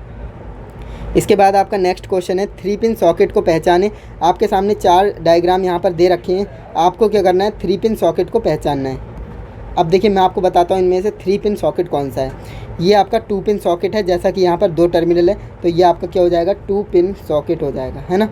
इसमें देखिए 3 पिन है, तो ये आपका क्या हो जाएगा, 3 पिन सॉकेट हो जाएगा, 3 पिन सॉकेट। ओके, अब आप कहेंगे ये भी 2 पिन सॉकेट है और ये भी 3 पिन सॉकेट है, लेकिन ऐसा बिल्कुल भी नहीं है। क्यों, क्योंकि यहाँ पर ये लाइन आ रही है ना, ये इंसुलेटर का काम करती है, यानी कि दोनों को अलग अलग करने का काम करती है, यानी इंसुलेटर का काम करती है ना यहाँ पर। अब यहाँ पर इसका मतलब क्या है ये मैं आपको बता देता हूँ। अगर ये सॉकेट नहीं है तो ये है क्या, तो देखिए आपने केबल देखा होगा, है ना, केबल। तो केबल में ये 2 वायर वाली केबल है, ध्यान से समझिएगा, ये 2 वायर केबल है और ये 3 वायर केबल है। केबल में आपने ध्यान से देखा होगा तो केबल में 2 वायर होते हैं, उसके बीच में एक इंसुलेटर लगा होता है जो कि वायर्स को अलग अलग करने का काम करता है ना। इस तरह से लगा होता है ना, आपने देखा होगा। तो ये वायर है, ये स्विच नहीं है, सॉरी ये सॉकेट नहीं है, याद रखेंगे, है ना। इसमें कोई भी इस तरह से नहीं बनाया, तो ये सॉकेट है ना, ये सॉकेट है, ये सॉकेट है, लेकिन ये दोनों क्या हैं, स्विच हैं। ओके, ये दोनों क्या है, केबल हैं, याद रखेंगे, स्विच नहीं है। नेक्स्ट आपका क्वेश्चन है, लाइन इंसुलेटर की सामग्री क्या है, ये आपको बताना है। जो लाइन इंसुलेटर होते हैं, जो आपने देखे होंगे बड़े बड़े खंभों पर जो लाइन जाती है, तो उसमें इंसुलेटर के थ्रू होकर जाती है। तो इंसुलेटर का किस सामग्री से हम बनाते हैं वो आपको बताना है। तो हम पोर्सलिन क्ले से बनाते हैं। किससे, पोर्सलिन क्ले से बनाते हैं। इसी को हम क्या कहते हैं, चीनी मिट्टी कहते हैं। क्या कहते हैं, चीनी मिट्टी भी इसी को हम कहते हैं। तो ऑप्शन नंबर सी आपका राइट आंसर हो जाएगा। नेक्स्ट हमारा क्वेश्चन है, वेव फॉर्म को पहचानिए। ये आपके सामने एक वेव फॉर्म दे रखी है इस तरह से, है ना, इस तरह से। तो कह रहा है कि इस वेव फॉर्म को आपको पहचानना है, ये कौन सी वेव फॉर्म है। तो आप अच्छे से जानते होंगे भाई ये कौन सी वेव फॉर्म है, ये साइन वेव फॉर्म है, जिसे हम साइनोसोडल वेव कहते हैं, है ना। अब देखिए स्क्वायर वेव क्यों नहीं, क्योंकि स्क्वायर वेव कुछ इस तरह से होती है, स्क्वायर वेव होगी तो इस तरह से होगी, है ना, इस तरह से होगी स्क्वायर वेव। तो ये स्क्वायर वेव तो है नहीं। ये ट्रायंगल वेव भी नहीं, क्योंकि ट्रायंगल वेव इस तरह से होती है ना। ये ट्रायंगल वेव भी नहीं है। ये सॉ टूथ वेव भी नहीं है। सॉ टूथ मतलब जो हेक्सो ब्लेड होता है उसके दांतों की आकार की होती है, इस तरह से, है ना, इस तरह से। ये आपकी सॉ टूथ वेव भी नहीं है। तो ये आपका एक ही ऑप्शन बचता है, साइन वेव, और ये हमारी साइन वेव ही है। इस तरह से साइन वेव ही चलती है।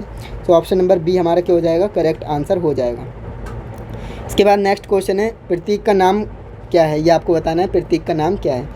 आपके सामने ये इस तरह से डायग्राम दे देगा, और कभी कभार, है ना, कभी कभार क्या करता है, ये वाला इसमें होता ही नहीं है ना। देखिए दोनों मैं आपको बता रहा हूँ। अगर ये इस तरह से है ना, तो इसका नाम क्या हो जाएगा, तो इसका नाम हो जाएगा माइक्रोफोन। क्या हो जाएगा, माइक्रोफोन। लेकिन लेकिन लेकिन अगर ये इसमें बना हुआ है ना, तो इसका क्या नाम हो जाएगा, कंडेंसर माइक्रोफोन। ध्यान से समझिएगा, अगर ये इसमें बना हुआ है कंडेंसर, यानी ये संधारित्र की तरह लग रहा है ना, तो इसे हम कंडेंसर कहते हैं, तो कंडेंसर माइक्रोफोन हो जाएगा। अगर ये नहीं है तो ये क्या हो जाएगा, माइक्रोफोन हो जाएगा। तो अभी इसका राइट आंसर क्या होगा, कंडेंसर माइक्रोफोन, जो कि स्टूडेंट्स गलती कर देते हैं, माइक्रोफोन लगा देते हैं। माइक्रोफोन तब होता है जब ये संधारित्र इसमें नहीं बना हुआ होता। तो क्लियर है। तो ऑप्शन नंबर सी हमारा राइट आंसर हो जाएगा। नेक्स्ट हमारा क्वेश्चन है, दिए गए प्रतीक को पहचाने। यहाँ पर देखिए, दिए गए प्रतीक को पहचाने, हाँ, ये हमें एक डायग्राम दे रखा है ना, और इसे हमें पहचानना है ये है क्या। तो मैंने आपको बताया है, ये एक आपका इस तरह से होगा, है ना। अगर स्ट्रेट लाइन है एक, तो वो डीसी होता है। अगर साइनोसोडल वेव की तरह है तो वो एसी होगा, है ना। तो ये हमारा एसी का सिंबल है। तो एसी आपका राइट आंसर हो जाएगा। ऑप्शन नंबर ए में हमें मिल रहा है एसी। अब देखिए यहाँ पर और भी ऑप्शंस हैं जो मैं समझा देता हूँ। ओम की बात करेगा तो ओम इस तरह से होगा, है ना। इंडक्टर की बात करेगा तो इंडक्टर आपका इस तरह से होगा, है ना। नेक्स्ट आपका क्वेश्चन है, गेट का नाम बताइए। और गेट आपसे ज़रूर पूछा जाता है इंजीनियरिंग ड्राइंग में। जितने भी गेट होते हैं मैं सारे एक्सप्लेन कर देता हूँ। देखिए पहला आपका होता है और गेट। और गेट किस तरह से होता है, और आपका इस तरह से होता है। देखिए दो इनपुट होते हैं और एक आउटपुट मिलता है इसमें, है ना। ये आपका और गेट हो गया। एक आपका एंड गेट होता है। एंड गेट किस तरह से होता है, इस तरह से होता है ना। और एक आपका नॉट गेट होता है। नॉट गेट किस तरह से होगा, उसमें एक ही इनपुट होगा और एक ही आउटपुट होगा, और इस तरह से होता है ना। अब एक आपका होता है और नॉर गेट, है ना। नॉर गेट, नॉर गेट किस तरह से होगा, देखिए नॉर गेट आपका इस तरह से होगा,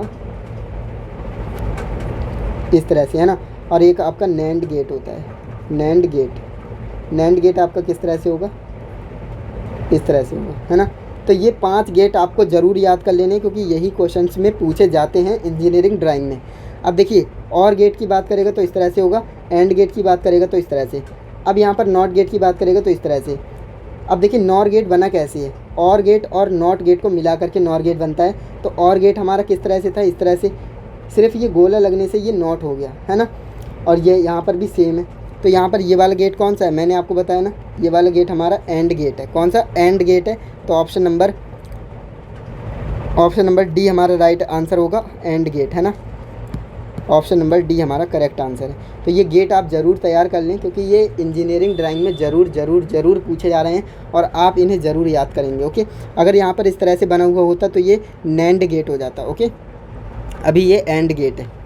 नेक्स्ट आपका क्वेश्चन यहाँ पर है, फोटो डायोड का कौन सा है, ये कौन सा फोटो डायोड है ये आपको बताना है ना। ये आपके पास डायग्राम दे रखा है, एक मिनट। यहाँ पर आपको समझना है, इसमें आपसे कह रहा है कि फ़ोटो डायोड कौन सा है। आपके पास सामने 4 डायग्राम दे रखे हैं इस तरह से, है ना। आपको ये बताना है कि फ़ोटो डायोड कौन सा है। देखिए 2 डायोड होते हैं, मैं आपको बता देता हूँ 2 डायोड किस तरह से होते हैं। सबसे पहले डायोड की बात करते हैं। ये तो आपका डायोड हो गया, डायोड का सिंपल तो आप अच्छे से जानते होंगे, है ना। ये डायोड हो गया। अब इसमें फ़ोटो डायोड और एक लाइट एमिटिंग डायोड, 2 डायोड होते हैं। देखिए मैं आपको लिख करके बताता हूँ, फ़ोटो डायोड, और एक आपका होता है लाइट एमिटिंग डायोड यानी एलईडी। अब देखिए फ़ोटो डायोड की जब बात होगी तो एरो की डायरेक्शन अंदर की ओर होगी। अगर लाइट एमिटिंग डायोड की बात होगी, एलईडी की बात होगी, तो एरो की डायरेक्शन बाहर की ओर होगी। ये दोनों लगभग सेम होते हैं, इसलिए मैंने दोनों को एक साथ समझा दिया। अब इसमें हमसे पूछा है फ़ोटो डायोड, और फ़ोटो डायोड में एरो की डायरेक्शन अंदर की ओर होती है। तो देख लीजिए कहाँ पर है, देखिए ये आपके सामने अंदर की ओर है इसकी, है ना। तो ऑप्शन नंबर सी आपका राइट आंसर हो जाएगा, फ़ोटो डायोड। अगर ये बाहर की ओर होता तो एलईडी हो जाता लाइट एमिटिंग डायोड। अब इसे याद कैसे कर सकते हैं, ट्रिक बता दीजिए। तो चलिए मैं आपको ट्रिक बता देता हूँ जो कि मैंने पर्सनली याद करी है। देखिए फ़ोटो डायोड, जब अपने फ़ोन में आप फ़ोटो क्लिक करते हो तो फ़ोटो कहाँ पर जाता है, आपके फ़ोन की गैलरी में जाता है ना, फ़ोन में सेव होता है, तो फ़ोन के अंदर आ रहा है फ़ोटो, है ना। तो इसलिए फ़ोटो डायोड की बात हो तो एरो अंदर की ओर होगा, है ना। अब देखिए एलईडी बल्ब आपने देखा होगा, जो आपके घरों में बल्ब लगे होते हैं, तो बल्ब क्या करता है, रोशनी को बाहर की ओर फेंकता है ना, बाहर की ओर फेंकता है। तो इसलिए एरो की डायरेक्शन क्या होगी, बाहर की ओर होगी। तो इस तरह से आप याद रख सकते हैं। ये एक सिंपल सी ट्रिक थी। इसके बाद नेक्स्ट आपका क्वेश्चन है, कह रहा है कि निम्नलिखित में से एसी अमीटर पहचानिए। एसी अमीटर कौन सा है। तो देखिए मैंने आपको बताया है, ये इस तरह से अगर आपका बना है, इस तरह से ये आपका एसी है और ए बना है तो मतलब एमीटर है। तो ये आपका दिख ही रहा है ऑप्शन नंबर ए में, है ना। तो ऑप्शन नंबर ए आपका राइट आंसर हो जाएगा। अब ये क्या है भैया, तो ये वोल्ट मीटर है ना, ये वोल्ट मीटर है। अब ये एसी डीसी इसमें मेंशन नहीं कराया, इस तरह से होगा तो डीसी हो जाएगा, अगर इस तरह से किया है तो ये आपका क्या हो जाएगा, एसी हो जाएगा, है ना। चलिए इसके बाद नेक्स्ट आपका दिया है यहाँ पर हर्ट्ज, तो ये तो हर्ट्ज है, आवृत्ति जो मीटर होता है। इसके बाद ओम दिया है, ये आपका ओम मीटर हो जाएगा, है ना। तो ये मैंने सारे एक्सप्लेन कर दिए आपको। फिलहाल में राइट आंसर ऑप्शन नंबर ए है इसका।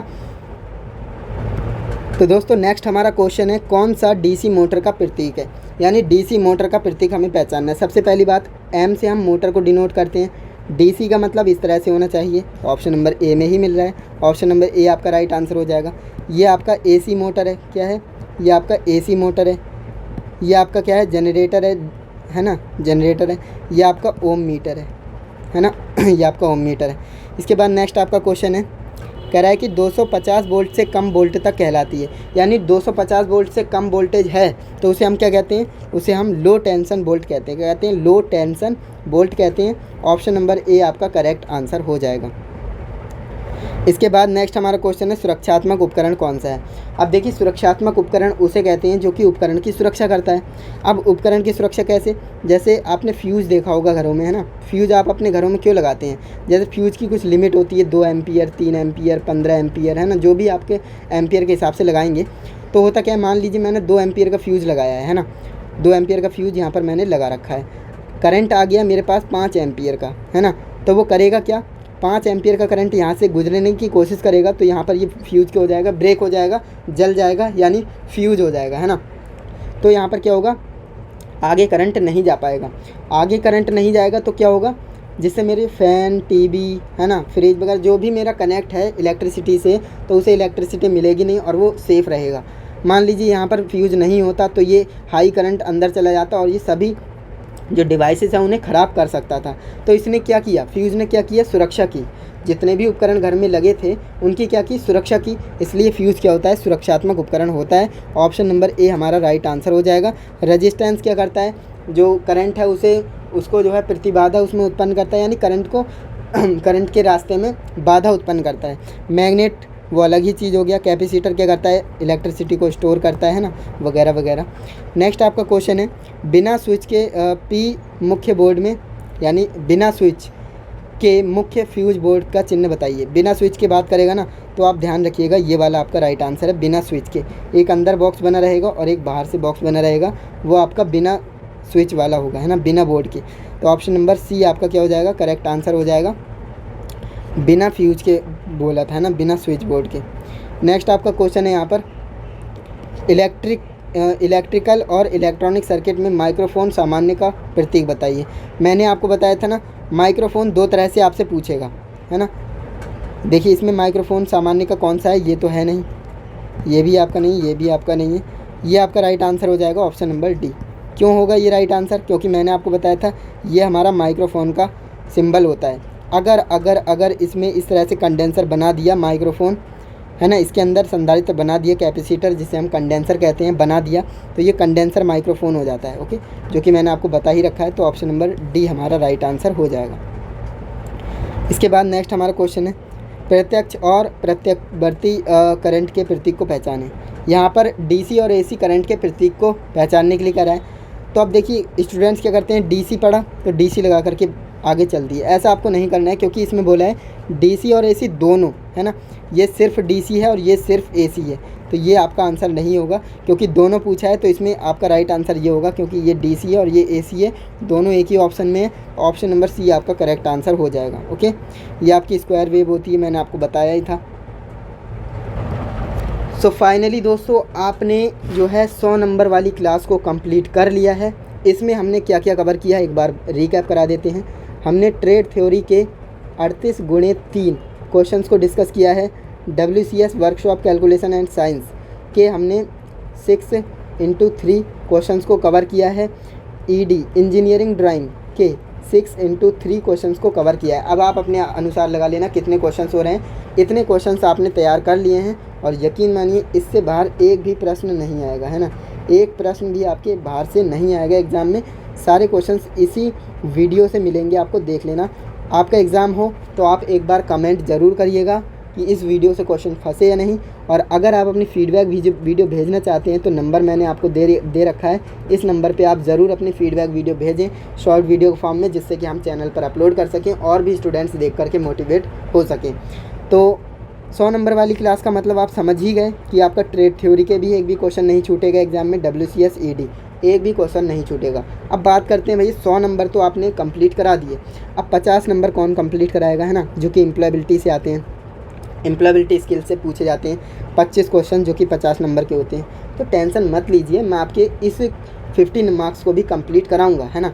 50 नंबर वाली क्लास आपको जल्द देखने को मिलेगी एम्प्लॉयबिलिटी स्किल की, है ना, जो कि एक ही क्लास में मैं आपको कंप्लीट एम्प्लॉयबिलिटी स्किल के सभी क्वेश्चंस बताऊंगा, जिससे कि आप सारे क्वेश्चन तैयार कर लेंगे और आपके ये भी 25 के 25 सही होंगे और आप 100 आउट ऑफ 100 का स्कोर कर पाएंगे, है ना।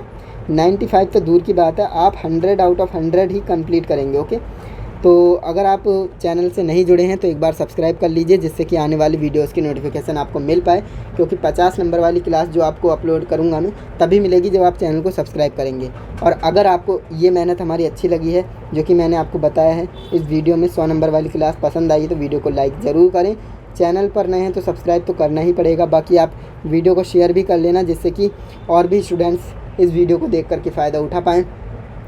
और अगर आपको इसकी PDF चाहिए तो PDF मैंने टेलीग्राम चैनल पर अपलोड कर रखी है, बिल्कुल फ्री में आप PDF को डाउनलोड कर सकते हैं और अपनी पढ़ाई कर सकते हैं। तो आज के लिए बस इतना ही, मिलते हैं नेक्स्ट इंटरेस्टिंग इन्फॉर्मेटिव वीडियो के साथ। तब तक के लिए जय हिंद, वंदे मातरम।